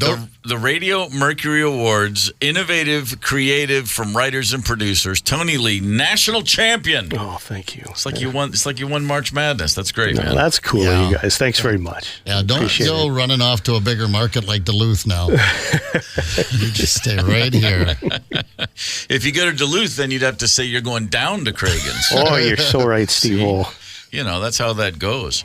I did see there was a bit of a disagreement over what does up north mean to different Minnesotans. We can get into that a little later. To me, I'm up north right now. I'm still, I'm a year and a half in. I feel very, very comfortable here. But I still sometimes, like over the weekend, so Bagmen played Friday, St. Paul. Thursday, we were in Chicago. And at some point, I'm like coming back up here Friday, and I'm like, man, I'm far. I'm just going and going. We're way up here. Chicago used to be up north to me. Now it's 6 more hours. What the hell? Yeah, right up here. So wondering if Brainerd or Duluth, what the lines are. I might need a little local info from you guys. I might need a little help with that one because to me, as I said, man, it's all up north. There's a new. Do you know the Geico ads? Yeah. Aren't they great? They have they're so wonderful. many different. They had the caveman. They've got the lizard, the gecko. Yeah. They've got so many different things they run at all time. I'm not sure if you've seen the new one, but it's pretty great. It's all about the guy who says, "Hey, your car gave me the clap." Yeah. No, trust me, I'll explain. Hang tight. Connect with us on the KQ Talk and Text line. 651-989-ROCK. That's 651-989-ROCK. 92 KQRS. I'm Steve Gorman. This is the KQ Morning Show. We are a car-based society. I mean, we all get that. Cars are not just a way to get to and fro from A to B. They represent our personalities. We we see ourselves as I'm a this guy or I'm a that guy. Or It's a home away from home, especially when you're stuck in traffic. You got all your stuff in there that you want and, snacks and TV and whatever. But depending on the kind of car you have, it can you eat in the car, you sleep in the car. All my stuff right there. Sometimes people, I don't know, like say you have a 2014 Hyundai Genesis. Sometimes you just get busy in the car. You just knock the nickels right out of somebody's pockets back there. A woman in Missouri, as some call it, has sued Geico, the auto insurance provider. Geico, she says, should compensate her $1 million for, quote, past and future medical expenses for, quote, mental and physical pain and suffering because in the back seat of her 2014 Hyundai Genesis, she contracted an STD. Was it from a gecko? Was it from one of the cavemen? Just to straighten, just to make sure this is a straight line for you listening. The woman had sex in her car and contracted a sexually transmitted disease, and she now thinks that Geico, the company who insured that vehicle, should give her $1 million. Was it the Geico insurance agent, perhaps? No, it was not. She says, how does it... Yeah. Listen, under the auto policy, quote, this is from her attorney, bodily injury means bodily injury to a person, including resulting sickness, disease, or death. Well, I'm surprised disease is in there with auto policy, that they throw disease in there. Has anyone ever gotten a disease from an auto accident? I don't. Well, Okay, All right, here's but one. anyway. Here's one. It's not a disease, but if you you can get the shingles from an injury, From a trauma of some sort? Yeah, like shingles sits in your central nervous system if you've had chicken pox, but a lot of times it's just dormant.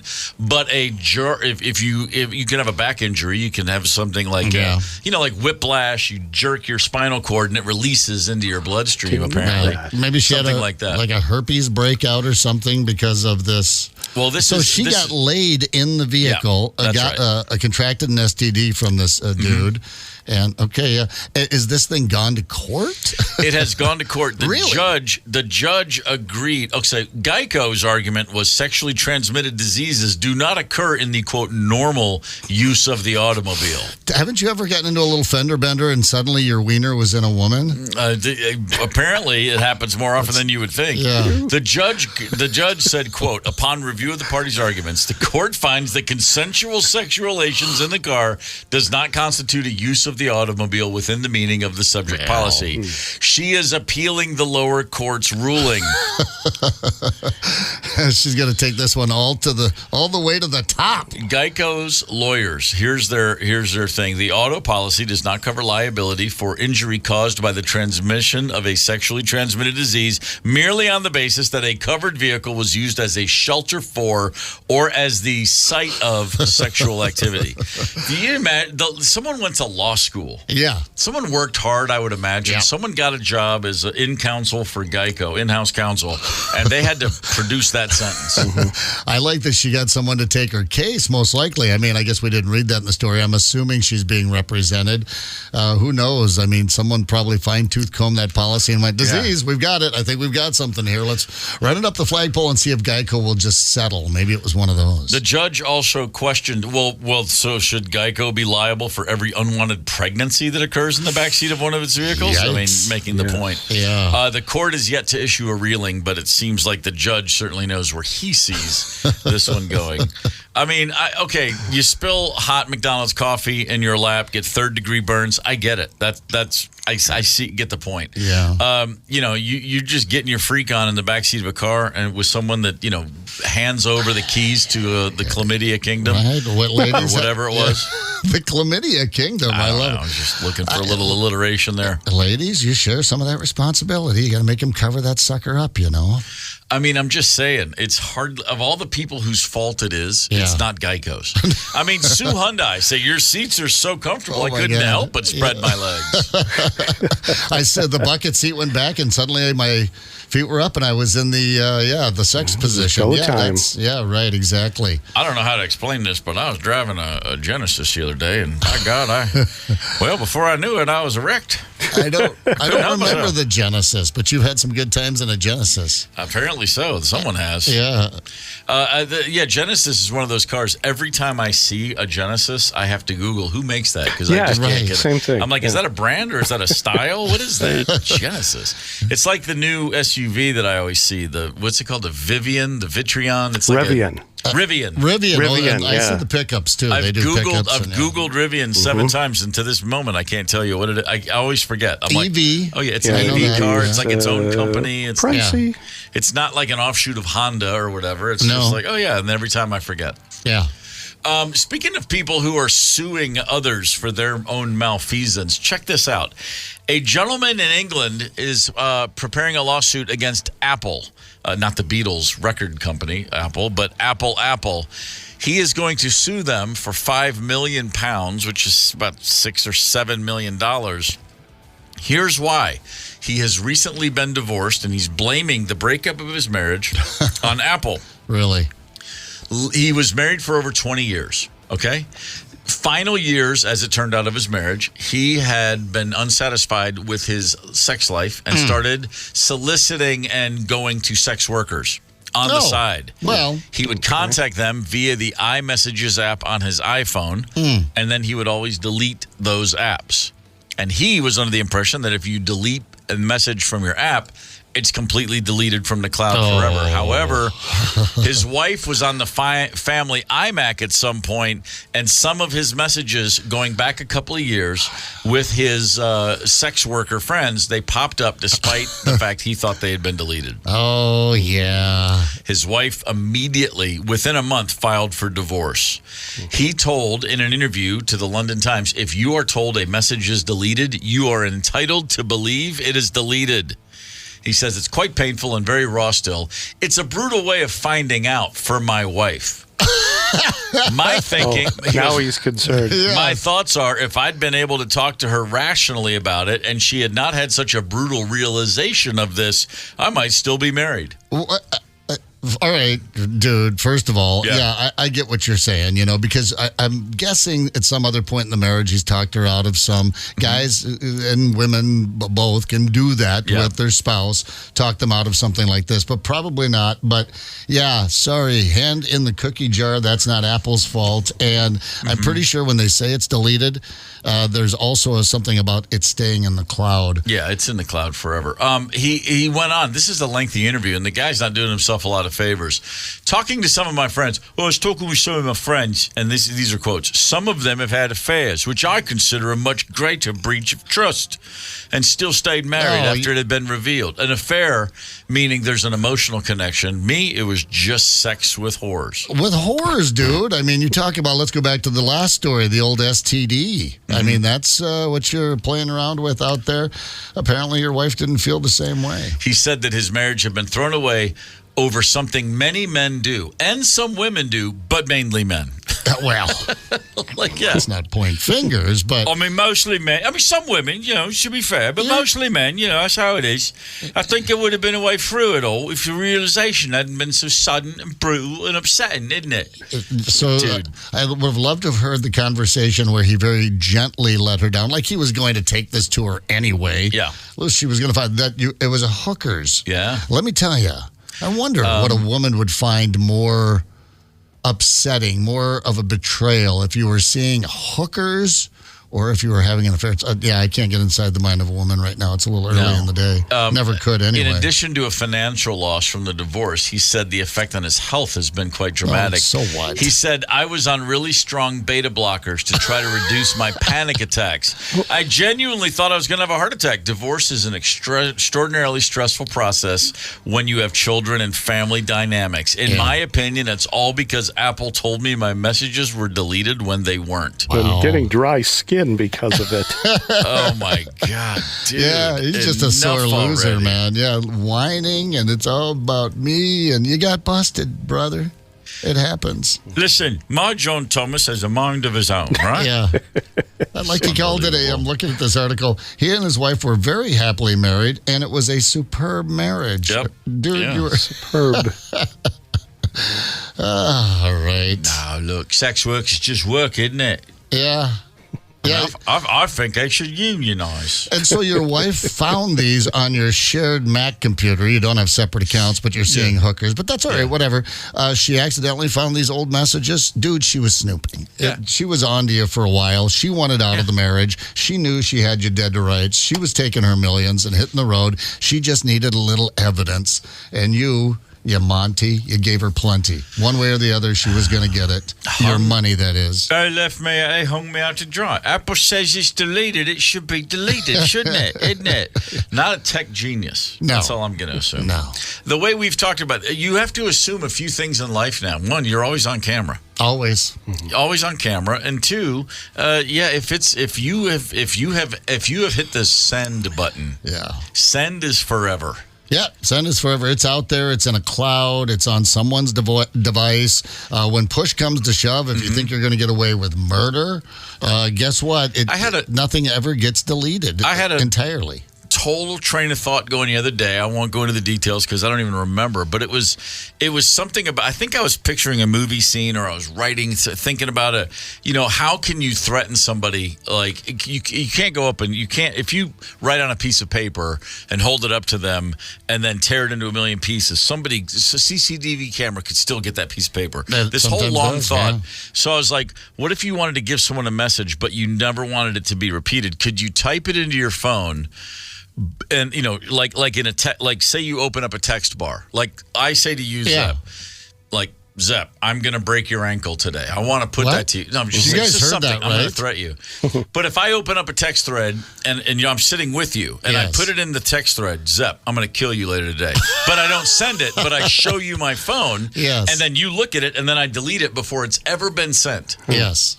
I bet somebody could still find it. I bet there's even if you never send it, even if it's deleted before you send it, or if you put an email to no recipient, if you write an email that has no recipient in it and then delete that email, I bet that email still exists somewhere. What if you teach a parrot to give that message to somebody and then you shoot the parrot? I like it. Yeah. All right. Tony might be onto something. What you came up with, Steve, however, there is some young person out there right now with 2 fresh pimples they woke up with this morning that's going, is he being serious? I could find that information in about 4 seconds. That's a good point. Does he not know about stroke? Yeah. I mean, there's an app for that, dude. I mean, I'm guessing. No, it's all out there now. Well, all I know is my man was hung out to dry by Apple, and I wish him all the best. Boy, he and Ryder's going to end up suing him, too. I forgot what hers was. Something about a concert. I forget that Apple betrayed you. Apple Store bought her favorite rock venue. Banning Apple. Oh, that's right. Puking in the alley, just like Kurt Cobain. Hey, that's where I was barfing in the front of the stage when the Mats were playing, and Paul Westerberg looked down and said, buy that kid a drink. Hallowed ground. Yeah, I don't really remember the show too much, but that was the Mats. That's pretty great. I don't think they remembered too many shows. Speaking of people being hung out to dry, how about left hanging upside down? There is an amusement park in Oregon, and on Friday, a ride which is called the Atmosphere, F-E-A-R, Atmosphere. Yeah. It's one of those. It's a ride. It's even kind of hard to describe, but it's basically a pendulum ride, and it swings 360 degrees while the circle you're sitting in is also spinning. It's just there to make you throw up. Yep. It's at a place called Oaks Park. It's the oldest amusement park in Oregon. It's been there since 1905. Now, this ride itself has only been there 3 years, opened in 2021. But it was in the middle of a ride. It's going along, it's swinging upside down, and then all of a sudden it just comes to a stop. It comes to a stop pointing straight up, which means all 28 people were straight down. They were upside down, and it froze. And it stood there frozen for 25 minutes. I am beating a carney's ass when I get off that thing. Strapped in upside down for 25 minutes. A little bit of a head rush there. Here's what worries me is that it's not supposed to be in that position for that long. No. It's a carnival ride. I'm in Portland somewhere. It's some old amusement park, and are bolts going to pop? Is something going to fail? We're not supposed to be there. Here's one dude that was on it. It started going to the top, and then it came, and then I was like, oh, here's the part where it goes 360. I was still spinning like this for a second, but it wasn't moving backwards, and I was like, a minute passed, and I was like, this might be more serious than I may have deduced. I heard like screaming, crying, just pleas for help. It was really discomforting. I thought it would very well be the end of my life. Oh, well, I mean, how far up were they? 30, 50 feet, something like that? A good bit. I mean, I know that. Little kids on there freaking out. And if you hang a person upside down for 45 minutes, I'm reading, prolonged inversion can result in blood pooling in the brain. That can rupture blood vessels, could cause brain hemorrhages and heart failure. 45 minutes is a real scary time. Yeah. This was 25 minutes. This is, over halfway there. Pushing it. By the way, that 25 minutes, how long did it feel like to the people strapped in? Right. Oh, man. Right. They suggest if you are doing, a lot of people do the inversion tables for blood flow and stuff, and that's like a minute at a time. Right. 90 seconds is a good long time to be inverted. Yeah, I got a buddy that does it for his back. He's got a bad back, he flips upside down. They do not recommend, I can tell you this, they don't recommend 25 minutes. No. And they don't recommend going up there with a belly full of taffy and cotton candy and circus peanuts and all the garbage we're eating when we're at the fair. The Western Kentucky State Fair was in my hometown of Hopkinsville as a kid, and we would go every summer, and I was probably 11 or 12 the first time it dawned on me, like, I might be done with these rides because I'm just looking at the carnies taking the tickets. And I'm like, that guy doesn't look like he's slept ever, and yet he's oddly wide awake. What's happening here? Yeah, a little meth will get you through. Whatever meth gets you through the night. Man, what sort of trucker uppers are these guys working through? But there was the Himalaya was my favorite ride. It played the loud rock music and just went in a circle. Oh, yeah. And that guy's voice every summer when he would go, "Do you want to go faster?" And that timbre in his throat, which I then later learned was, that's drugs. Okay. That's what you sound like when you're higher than 3 kites. Oh, yeah, and they were, too, leering at the girls, and out of their minds. Oh, man. Yeah, the carny scene, and this is the 70s. Yeah. Ooh, baby. Used to go, and they was constantly trying to win stuff. Yeah. I was never with a date, but I thought, well, if I did win this giant teddy bear, then a girl would come over and talk to me. Yeah. Throwing the darts into the balloons, and they had the unsharpest dart, the dullest. What's the word I'm looking for? Yeah, the dull, yeah. You'd hit a balloon, and the dart would bounce back off. And I'm like, first of all, what kind of balloon is this? And secondly, what's wrong with this dart? Right. Yeah, just every summer. And then you'd finally get something, and that stuffed bear you're looking at is not what you're getting. You're getting something off that other shelf, a pencil eraser topper. Man. Or something fun like that. Absolutely insane. And then you would find that one thing that you could win, and I'd end up with all these little mirrors of Def Leppard and AC/DC. You brought up your cocaine mirror. Cocaine, rich man's aspirin. The cocaine was like the Coca-Cola font. Yeah. I was, I think, 12. It was the summer before 8th grade, and I won that bad boy. I don't remember if it would put the ring on the Coke bottle or hit a free throw, but whatever I did to win that mirror. And I'm looking at it like Led Zeppelin, The Doors, The Beatles, and I'm like, give me the cocaine rich man's aspirin. Yeah, right. And I brought it home like, Dad, look at this. Like, what the hell is wrong with me? Do you have a razor, an old razor blade, Dad, I could use? Yeah, really, man. One of my more frustrating days at the Minnesota State Fair was Sid the Kid and I head out there, and she's a big Tigger fan. And there are these humongous Tiggers. They're like, 3-5 feet high. They're massive. Yeah. And it's the one where you shoot the machine gun and you have to shoot the entire star out. Well, I'm never going to win. But she asked, and I'm like, you know what? I got a couple of bucks here. We'll just play real quick. We just got there because I'm not going to win. And then she will have witnessed me not winning, and we can move on with our day. And that's the only time I freaking won. A huge Tigger. Nice. And we were just starting like a 4-hour day of me walking around with just a huge Tigger everywhere I went. I was just wanted to ditch that thing, and she has never been more in love in her entire life. I'm like, can we just take it back out to the car? Of course, we parked, way down by frickin' Lexington, I think. And, Sure about you did. 3 miles away. Man, there was the Western Kentucky State Fair, which, by the way, the Minnesota State Fair dwarfs in a way you can't imagine. I mean, like, this is I thought it was a big fair, but looking back now, it's like my mom still lives right near the fairgrounds. It's a tiny area. It's like 5-6 rides. It's very small. It's a regional state fair, if you will. They had 1 year only. They had like a freak show. They had a tent with they had there was like a 2-headed snake was in there, but they also had the world's smallest man, or so it said.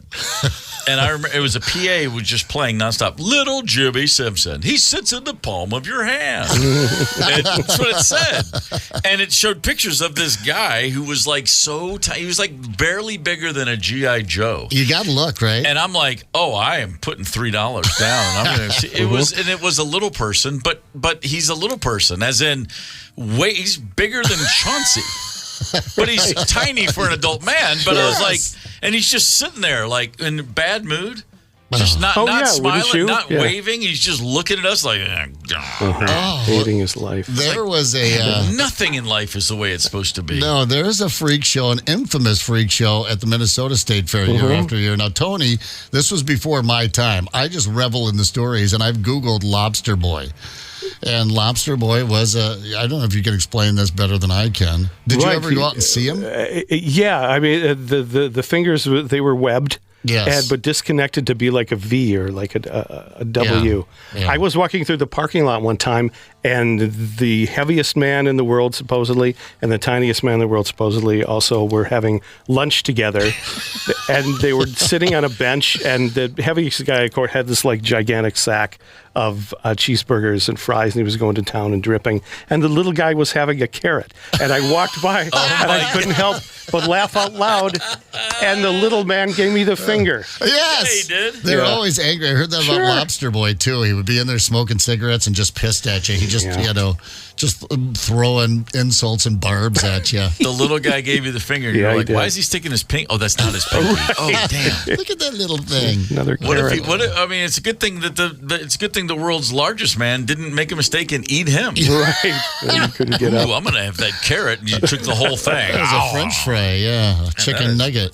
Hey, this Friday is June 21st, and that means it's going to be time to sing. The KQ Karaoke Cruise is back June 21st, this Friday. Paddleford Riverboats featuring 2 karaoke stages, drinks with the KQ crew, free food from Lucky's 13 Pub. You can get tickets right now, and you best get them quick at 92kqrs.com. Sponsored by Alexander Exteriors and Dennis Kirk. All right, Tony Price with the Gold Star Ride is going to be talking about an event that they have coming up here in about 10 minutes. Hang tight. It's the KQ Morning Show, 92 KQRS. Zep, Tony, and Steve Gorman are the KQ Morning Show, 92 KQRS. I'm Steve Gorman. This is the KQ Morning Show for Monday, June the 17th. Good morning.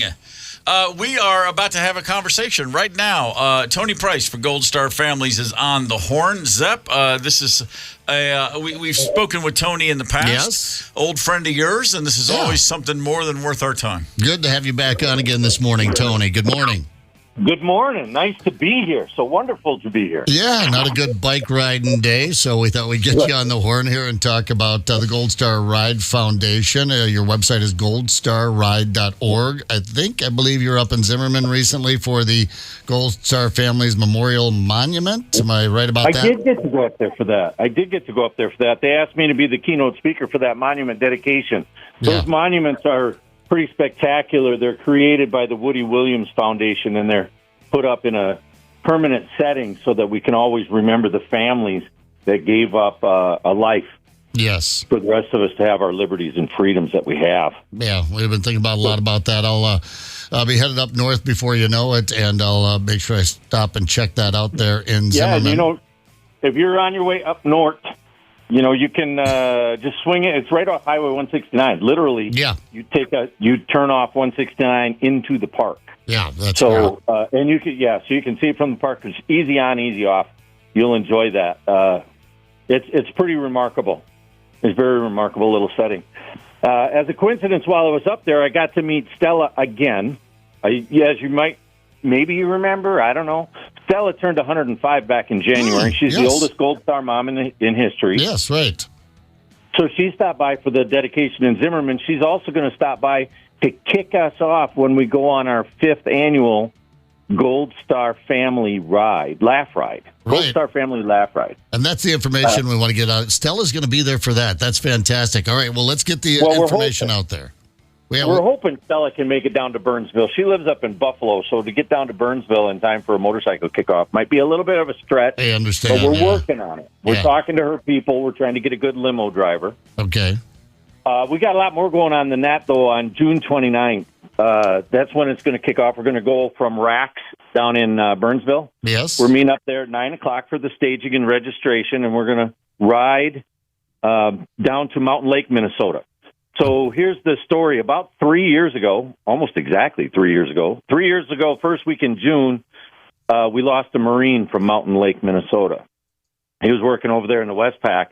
And then 3 weeks later, on June 29th, we lost another Marine over there in the Westpac. At least that's what we used to call it. We used to call it Westpac when I was in the Navy, Western Pacific. Right. Anyway, I don't know if they still call it that or not. But anyway, on June 29th, another Marine fell in from that area, but that Marine was from Houston, Texas. And the Gold Star mom in Mountain Lake became friends with the Gold Star mom in Houston, Texas. They've never met, but they became really, really good friends because their sons died so close together. Yeah. So we took I personally pulled out my own credit card, bought them plane tickets. They're going to fly up and drive our support vehicle and follow the motorcycle. So they're going to meet each other for the first time. They've been best friends for 3 years. They're going to meet each other for the first time. Oh, that's amazing, man. That's pretty cool that you made that happen. That's awesome. Yeah. They're going to meet up there, and everyone can kind of gather around and meet them themselves, and just show them the Yeah, we're going to have support. lunch provided. We got a Blue Star dad in Mountain Lake who's bringing out the big barbecue grill, so he's going to grill up lunch for everybody. Yeah. No matter how many there are. Everybody's going to get fed on this deal. Well, I want to make sure that do they register online? Is it best just to show up at Rax in Burnsville on the morning of the 29th? Rax at 9 o'clock. 9 o'clock. We found out that registering online all it is a waste of everybody's time because, by the way, we're going to have perfect weather. I checked with the weatherman. Oh, thank goodness. Weather will be perfect. And we're allowing classic cars on this one, too. Bikes and classic cars. Incidentally, the support vehicle is a 25-year-old classic truck. Nice. So, we're doing our best to play the game. We want everybody to come out. Nobody gets to have a reason to say, I can't make it because. Right. So, all right. So that's cars or bikes, convertibles, whatever. $20 a bike, $15 a passenger. And it's about 125 miles down there, 125 miles back. And then we're going to have a big dinner party at Rax when we get back. We got some prizes that we're going to be giving away, 50-50 raffle, stuff like that. It should be a great deal of fun on June 29th. June 29th, and it's very simple. You don't have to jump through any hoops. You just have to get you and your 2 wheels or your 4 wheels and your friends down to Rax in Bloomington. We didn't want to do it on June 21st because that would have competed with the KQ karaoke thing. There was no competition for that. No. Nobody wants to go up against that. KQ stuff. Can I throw a completely unrelated barb out there? Please. Just want to say congratulations to Tony Lee. Once in a while, somebody does something really great, and they call it luck. But by golly, if you do it 4 times, I think we're pretty sure it's all skill. Yeah. Oh, that's so nice of you to say that. You don't have to. Thank you. Humble bud here. You're a good lad. That's kind of a big deal in my mind. Yeah, I know. It's a big deal to all of us. Thanks, buddy. Yeah, that's fantastic. Well, Tony's got to hang together. See, Tony's Tony's Tony's got to hang together. Yeah, we got to take care of him. I got to shake your leather-clad glove, by God. By golly, yeah. I'll make sure I got the right one on that day. Yeah. If I was in studio today, I would have brought you a cigar. No, that's right. We didn't get our cigars today. Well, that's all right. We'll have to get them in person for sure on the 29th. Yeah, in person. Bring a classic car. Come on out on June 29th or Brian, we'll expect you on a motorcycle. Yeah. And if you don't have one, I got an extra one. Well, I'll look around and see if I can't find one behind the couch, or maybe I left one out by the lawnmower. We had one donated to us last year that ended up taking first place in the Donnie Smith Bike Show. Yeah, that's right. And nobody's going to be riding that. Okay, well, I have all sorts of options available to me. I do hope everyone can... Listen, this is for anybody out here who's wondering if any women are going to show up on this. My special lady will be riding on my back seat all the way down there. Well, rain or shine, tornadoes, snowstorms, doesn't matter. She's gonna. You already promised us sunshine, bite man. the bullet and come with. Chicks dig me. They do. So we're looking forward to having a really great time. All right, I'm going to say it again one more time for everyone. And classic cars invited. I love that. That gets a lot more people invited that want to show support for our Gold Star families. We will have Gold Star families on hand, and it's Saturday morning by 9 a.m. You want to be at Rax in Bloomington. Everything else is you just follow the leader after that for a good time. There'll be great food and great riding. And Tony, you've promised us great weather, so looking forward to it. There you go. You pretty much nailed the whole thing. All right, thank you, buddy. We'll talk to you soon, man. All right, thank you very much. You guys have a great day. All right, thank you. Tony Price there, goldstarride.org. But the information you want to remember, Rax Bloomington, 29th of June, 9 a.m. to get started down there for a good time. I mentioned this earlier. I look at myself right now. in Minneapolis. I'm right on the line at St. Paul. We're right here at where the station is. Yeah. Where I am is always up north. I'm in Minnesota. Where I come from, this is up north. This is not quite. Yeah. I'm up north, man. I'm in Minnesota. The second I see the M on the welcome to, I'm like, ooh, baby. But apparently, I don't know of what I speak. There's a bit of a conversation going back and forth on what actually is up north. Somebody on Twitter posted a map of the state with a red line from Duluth to Dilworth over on the North Dakota border, and they said this is the line from which up north begins. Poppycock is all I say. I mean, don't be drawing lines on maps and saying this is where up north begins. It's more of a just kind of a feel, a vibe. Man, I get to Brainerd, I'm up north. Hell, I get to Princeton for a round of golf, I'm up north. This guy specifically, the Sota Swede is his name, specifically says Brainerd is not up north. Hibbing is up north. Grand Rapids is up north. Yes. Tofty is up north. Leech Lake is up north. Brainerd is cosplaying is up north. And who is this dude? He's just some guy on Twitter who wanted to stir things up. All right. Well, that's what you do on Twitter. I said I think it's just a little more open to interpretation, you know, when I started heading north. Once I bust out of the metro, you know, I'm just out of the 7 or 9 county metro area. I'm up north, man. How about Hinckley when you get to Toby's? Yes. That caramel roll. Hell yes. When I'm getting a caramel roll at Toby's, I'm up north. Sorry, buddy. Sorry to ruin it. Right here in Brainerd. When last year, when we went to Brainerd, my first time up, for me and Rosemary, we were driving, and I don't know where we were, but we were much closer to Brainerd than here. And then all of a sudden, like in the space of 1 mile, like the trees were different. Like there's a line. Tall pines, And we did the same thing when we drove up to Twin Harbors? Two Harbors? Two Harbors. Sorry, I knew it was Twin Peaks. But on our way to Duluth, Two Harbors, same thing. All of a sudden, I'm like driving, and I'm like, hey, it looks really different all of a sudden. So that, in my mind, okay, wherever that line is, that's up north, but that's before I got to Brainerd, obviously. Well, see, here you are, just fairly new in country, only just under 2 years. However, that checks with me. Yeah, when I get up there and I start seeing those tall, skinny pines, you know, with a whole lot of lumber down there, you know, kind of stripped low, then I know I'm up north. I think when you start seeing those stands that sell chainsaw carved animal art. Yep, exactly. You're up north. Anything Paul Bunyan. Anytime you see a big statue of a walleye sitting along the side of the road, you're up north. Because, you know, I mean, and what does it matter that, no, if you don't cross this line, you're not up north, you're then where? Just in Minnesota? Okay, man, whatever gets you through the night. I don't think it. Now, there was a big thing here in the state some years ago. I think one of the governor's sons wanted it, we're in the Midwest. He said, no, we're not in the Midwest. We're up north. Right. The whole state of Minnesota, he wanted it reclassified as a northern state, not a Midwestern state. And I also didn't care about that conversation or debate either. But well, I mean, it certainly checks out that this is a northern state. But yeah, I would think the Midwest. I just north to me is Maine and Vermont, New Hampshire, and no one ever needs to be there. Up north, I'm going to Maslax for a house sandwich. On the northeast side, I'm up north. I don't know, close enough. But yeah, you got to get up north. Hell, I know a lot of Minnesota folks. Tony, in fact, a lot of you born and raised people that have not even been up into the north.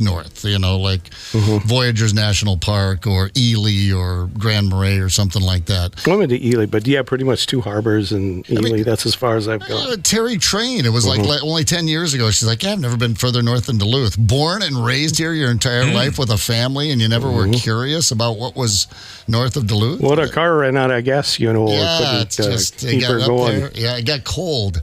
It got cool with that cold air, so they turned around and came back. There's it's not necessarily an equivalent, but there's a Southern conversation that I've been a part of many times, which is this: Florida's not the South, which it's not. I reside clearly on the line of no, that's not. It's Florida's Florida. Yeah.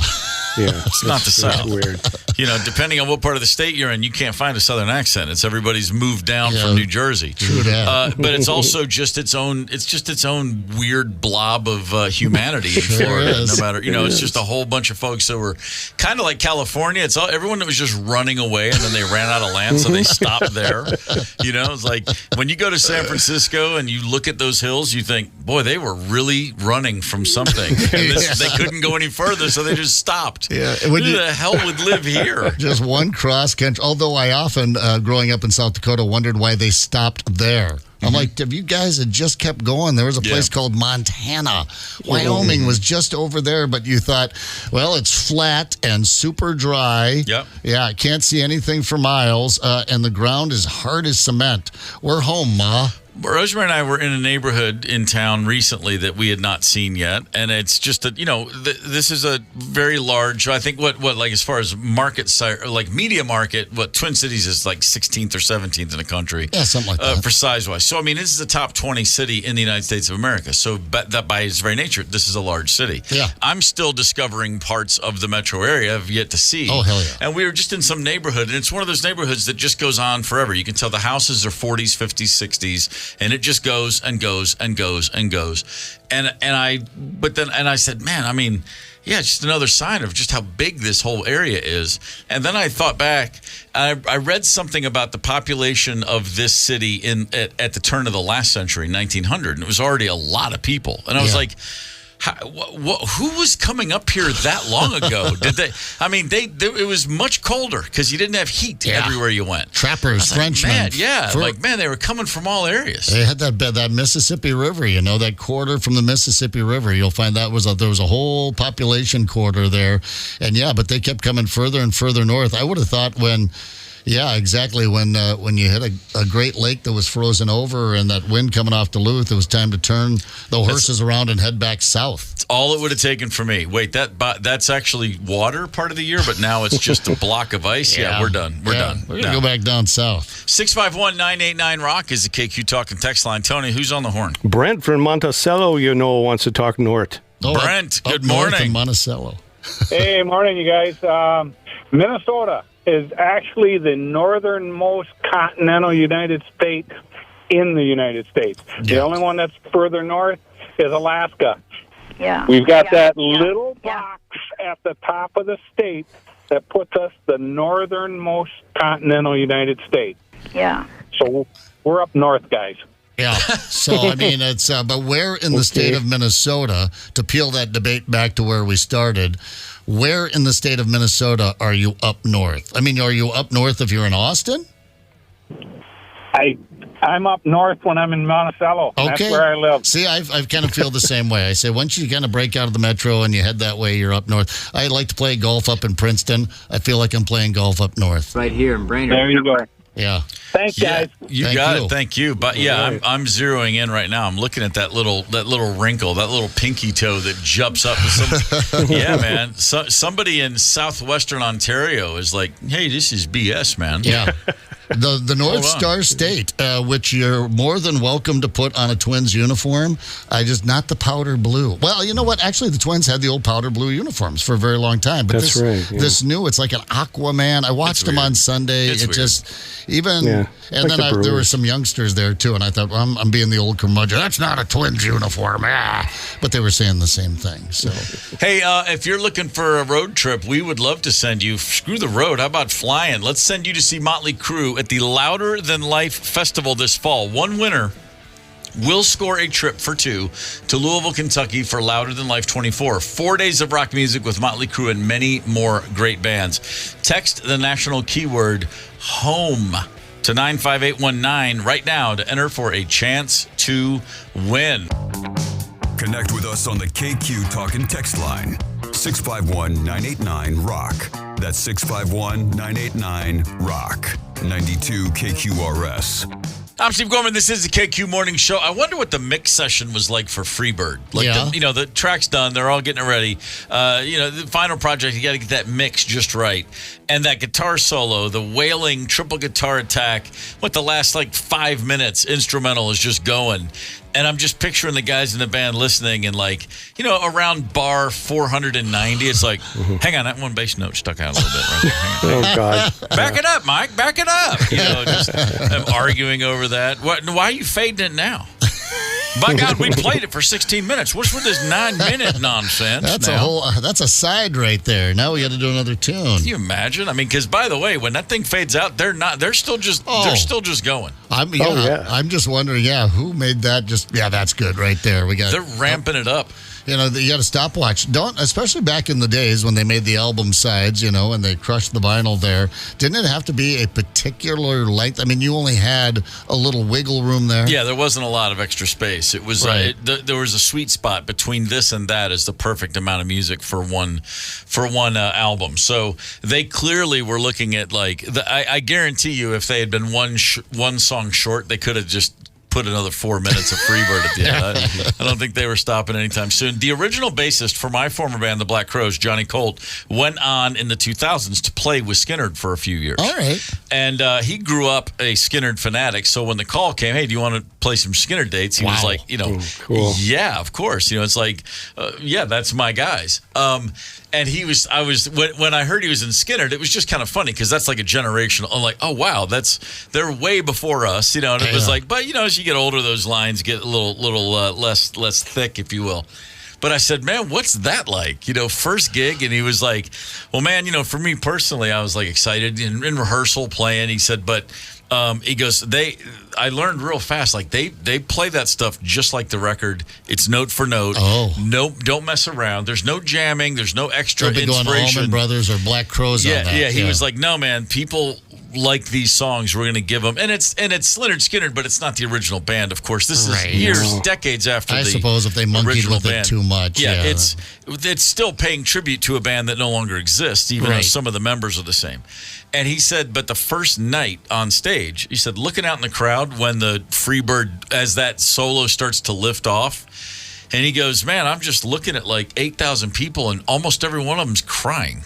He goes, like, the emotions in that crowd for the folks that are just like, by God, I'm going to see Lynyrd Skynyrd tonight. He was talking about it the whole time. I think he did 3 or 4 years with him, and he was like, man, it doesn't matter where we are in the world. Like, there's just certain moments in that set when you're on stage going, okay, this music really does matter. That song's a shrine. Yeah, you know when it's coming. You know when they're going to play it. They don't mix it up and open up with Freebird. I think they came out one time over at Lumberjack Days and feigned into it a little bit and then went into something else. Right. Just wait for it. Just wait for it, and if everybody waits for it. But yeah, and I remember having a chance to just standing next to Ricky Medlock after a show one time, who was friends and with these guys very, very early on, and then went his own way and Blackfoot and the whole thing. And then, of course, after the crash, joined the band as one of the guitarists. But asking him if he ever got sick of Freebird? He goes, you ever get sick of hearing it? I went, that's the best damn answer I've ever heard to a question like that in my life. Never. Noel Gallagher, of all people of Oasis, was once asked, like, do you get tired of singing the same songs? And he goes, do I get tired of an arena singing my lyrics back to me? He goes, no. What never gets old? What would be wrong? What's wrong with you? It's like sometimes it is like, yeah, we're overthinking a lot of this. Yeah. The Eagles are a band who have been talk about songs everybody knows every word to and sings right back at them. The Eagles have announced they, like U2, Fish, and Dead and Company before them, the Eagles will be heading to the Sphere in Las Vegas. 8 shows over 4 weekends in September and October. 8, huh? Yeah, they. This is a band who, they just did a 5-night run in Manchester at the Giant Arena there. They're in Europe, for another few shows. I think they might have actually just wrapped their European tour. Then they got a break, not until they turn up at the Sphere. But, with every one of these bands, when you think about what the Sphere is, which is this venue, this $2 billion venue in Las Vegas, where the entire place, it's an audio-visual presentation. Like, the band is almost, it's not an afterthought, but you're in the Giant Arena, and the entire arena is a video screen. Like, they can project images and videos and things, unlike any venue before. And then you think about the iconography. What's the word I'm trying to think of? But just the iconic imagery that goes along with all the Eagles music. Yeah. From Desperado and their old Western Town, all the Hotel California stuff, Life in the Fast Lane. There's so many.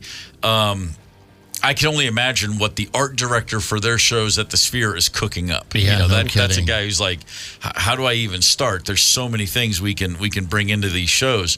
And from what everybody says, no matter who you go see at the Sphere, it's unlike any concert you've ever seen. I imagine, like everything else the Eagles do, they're like, we're doing 8 shows.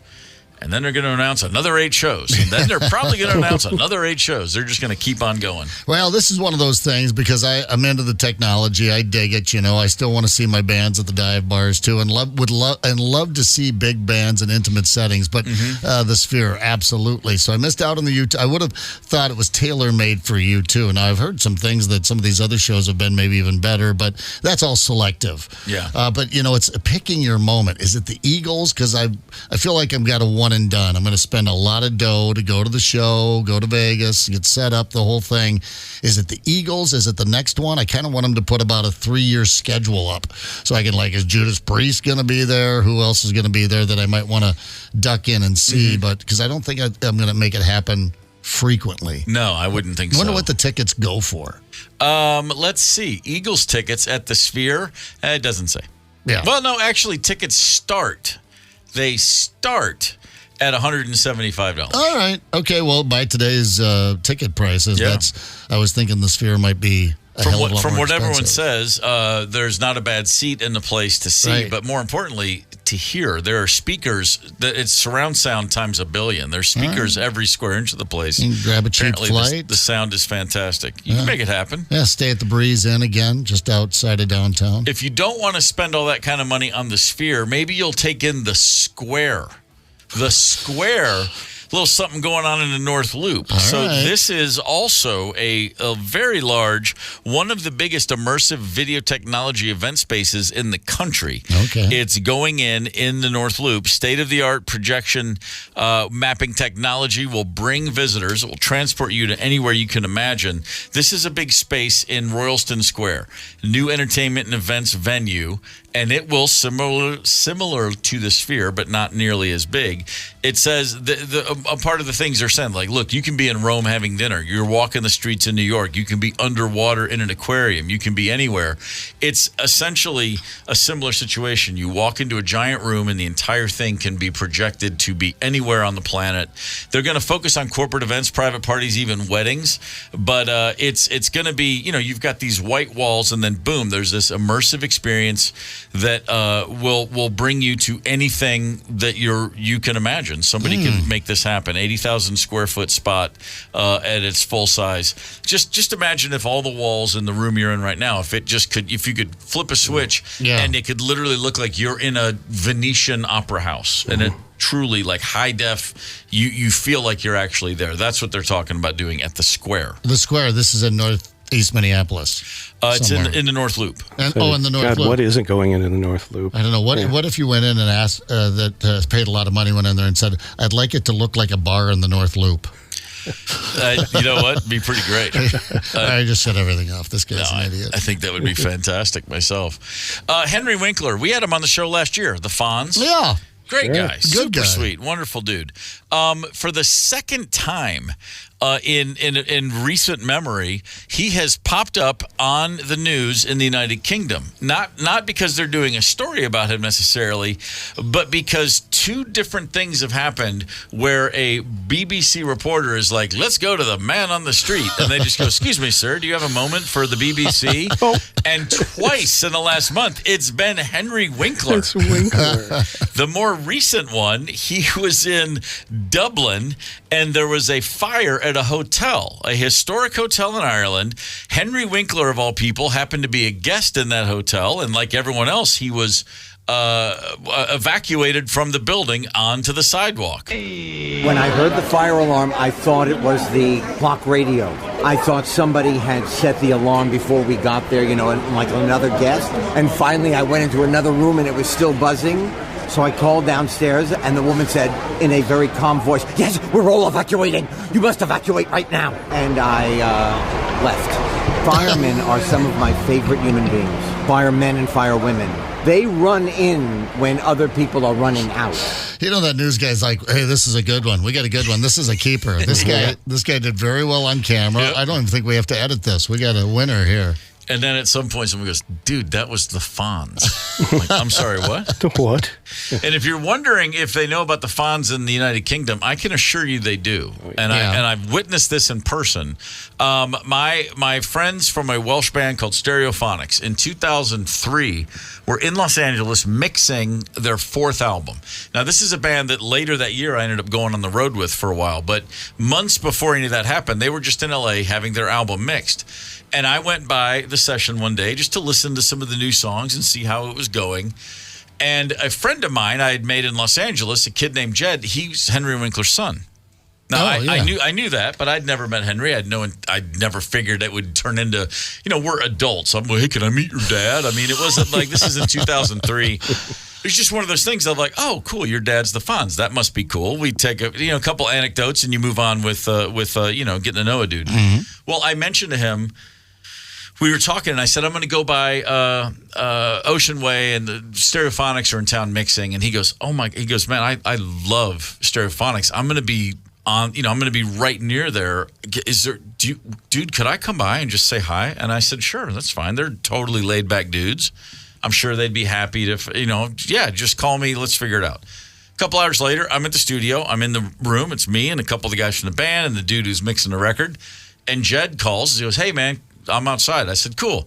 And I go to open the door to let him in the studio, and he's standing there with his dad, the Fonz, which I didn't have any idea was happening. But I'm like, oh, hey, how you doing? And I'm like, hey, how are you? And he goes, this is Henry, Steve Gorman. He goes, hey, it's so nice to meet you, Steve. Nicest guy in the world. And I'm just like, it is a pleasure to meet you, Henry. Come on in. And I'm thinking, and Jed goes, yeah, we were working on something, and he just thought he'd come with me. I'm like, well, the Fonz goes where the Fonz wants to go. That's right. But I remember thinking to myself, these guys won't even really know who he is. Right. Like, this will be nice for Henry because he goes somewhere and he's finally anonymous. Because in my dumb mind, I'm like, well, okay, they're all 10 years younger than me, and they grew up in a very tiny village in Wales, and they probably don't know Happy Days because that guy, I opened the door to the mixing room, and I saw 2 Welsh guys look up, and it might as well have been Elvis Presley reincarnated walked in. They both soiled themselves at the sight of Henry Winkler. And I said, hey, Kelly Richards, this is my friend Jed and his dad Henry. And they literally, neither one of them acknowledged Jed. Yeah, right. They were staring at Henry, and Kelly stood up and he literally goes, I'm about to shake the effing Fonz's hand. He could, as it happened, he put his hand out. Yeah. And Henry goes, yeah, shake away, like laughing about it. And they were beside themselves at a level like you've never seen. They've never been like that with a rock guy, I guarantee it. But it was like, and then, they just lost their minds. And I said later, I was like, so you guys grew up with Happy Days? They looked at me like I'm insane. They're like, it's Happy Days. He's the Fonz. I'm like, yeah, but you were like 3 when that show started, and you were in Wales. But it just speaks to how ginormous Happy Days was around the world. And I'm sure he knows it, which is all the weirder that he gets keep getting stopped as a man on the street by reporters in England. I think this one was in England, doesn't recognize it's Henry Winkler, and starts asking him questions about, I don't know, some sort of legislation or noise ordinance. Hello. I was going to ask you a question. Are you a voter? You are? I'm not. Are you not? Well, I'm in America. In America. I just wondered whether you were a resident here or not. Of course, I recognise you, but I'm just from the doing BBC. A pantomime. Oh, of course you are. Fantastic. Richmond. How's it going? When do you start? Is it great? We end the 12th of January. So are you living here temporarily? Yeah, I am. Hard to commute. Yeah. When you do 2 shows a day. You can't. Very hard. It's exhausting enough as it is. I will say, we are as funny in January as we are in December. Do you have a view on, there's a plan out today to potentially expand Heathrow, stick another runway there. Now, let me ask you a question. Would that bring more people to the economy? It will bring more people to the economy, but more noise potentially to a place like this. To Richmond. Yeah. Richmond is a lovely place. I watch the planes go every day. I hear nothing. You're relaxed. I am. It's so great. Stay on topic. Like the reporter afterwards says, I knew he was someone immediately when I started talking. I knew he was someone, but I couldn't quite place this chap. Well, now, would that bring more people to the... it's just so funny. He's so sincere about it, too. Most earnest guy in the world. Oh, okay, expanding Heathrow. Well, let me actually get into this like the rest of us would be going, yeah, I'm listening. I know you don't know, but I got to... motor along here. There was a show years ago that was on the BBC, and then they did an Americanized version of it. It was called Little Britain. Did you ever catch that? BBC show Little Britain, then HBO did one, Little America. The same British actors did the same kind of show here. Little Britain was a great comedy. Two men playing every character, just tons of these people from all over Britain, these bizarre characters. And there was one character... Hang on, this is going somewhere. One of the characters was from a little tiny Welsh village, and he was openly gay and dressed very flamboyantly. And every time they would show him, he's in the pub, and he was constantly trying to get everyone's attention by being so gay, and no one cared. It's like, hello, David, how's your beer? And then anytime anyone else came in who was also gay, his line was, "I'm the only gay in this village." He would take it very. He was like, get out of my corner. It was really funny, and I thought of that when I saw another Henry Winkler story recently. No need to go into all the details. Henry Winkler has had a legitimate beef, disagreement with one man in Hollywood. They do not like each other. They have been literally enemies for almost 40 years. Tom Hanks. The two nicest guys in Hollywood literally dislike each other intently, apparently. That's like Tom Hanks I'm the nicest guy in the village. No, I'm the nicest guy in the village. It's so funny to me. I was just trying to think of an analogy, and I realized the only analogy is that would be like Tom Hanks having a feud with Henry Winkler. That's exactly what it is. It's so That's crazy. Exactly what it is. It makes no sense, and then it makes perfect sense. Who do you think would win in the fight? I'd go with Winkler. He seems scrappy. Yeah. Well, I mean, I think Hanks has a few years on him. I always allow for that. But you're right. Yeah, Henry Winkler, he's just too nice.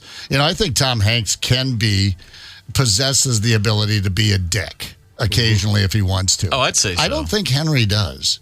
I just don't know if he does or not. Or maybe he's just too over the top. I don't know. I would pay for that pay-per-view fight before I'd pay to see Tyson fight Jake Paul. Jake Paul. Winkler probably knows Krav Maga. You know what? You're right exactly to the throat. Right. Yeah, he's a great defensive martial art practitioner for sure. He'd just be a kind of a dancer or a rope-a-doper, I think Hanks would be. I'm going to be laying in bed tonight trying to go to sleep with images of Hanks and Winkler wrestling in my head like it's Christmas Eve. Let's take a look back. Okay, this is a bizarre sports moment, but really I don't know how else you would classify it. Sports and or true crime. 30 years ago tonight, my wife and I and a friend were having dinner at a Thai restaurant in Atlanta, Georgia.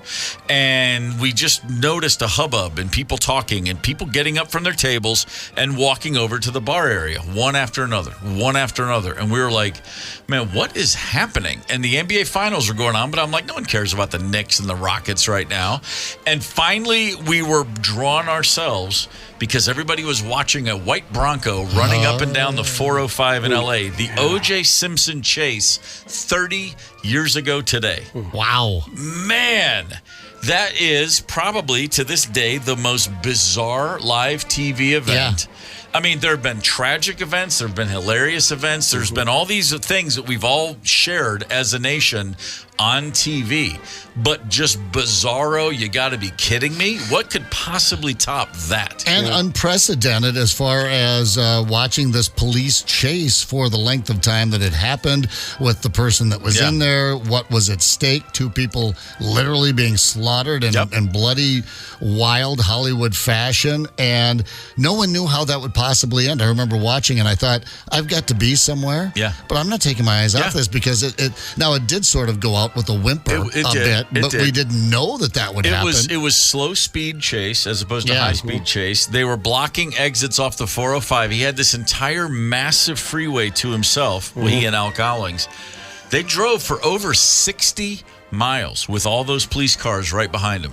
And then people had time to run out to overpasses and hold up signs that said, "Run, OJ, run," and stuff. It was insane. Imagine being the guy running NBC's programming. Because this is what's happening. Every network in America is showing this race, and you've got the 5th game of the NBA Finals, and then someone's going, dude, we got to go to the chase. And you're like, it's the NBA Finals. And then finally he's like, no, screw it. And then in the middle of a game, it shifts over to this. You know, there's Knicks fans like losing their minds. Oh, and it was such. Kurt Russell tells a great story about that, watching it from home. And actually, it wasn't Kurt Russell. I think it was it Goldie or was it his daughter, Kate, I believe, maybe telling the story not that long ago. And she said all of a sudden Kurt jumps up and he goes, I know where he's going. And sudden Dad just runs out the door. That's right, it was Kate. He said he just runs out the door. And we're like, what? Where's he going? He knows where OJ's going. And so we just continue to watch the news. And later that night, they take him down to the police station or whatever. And they've got OJ. They're bringing him in the precinct. And there's Dad, there's Kurt just standing in the crowd watching. What? Apparently he liked to do that. He's like, I know where they're taking him. Johnny on the spot. He was trying to be like Henry Winkler. He was just hoping somebody would interview him. Man on the spot interview. And they did. And it showed a picture all these years later of that news shot. And you're like, oh my God, that's Kurt Russell standing right there. Get the KQ Morning Show podcast wherever you listen. 92 KQRS.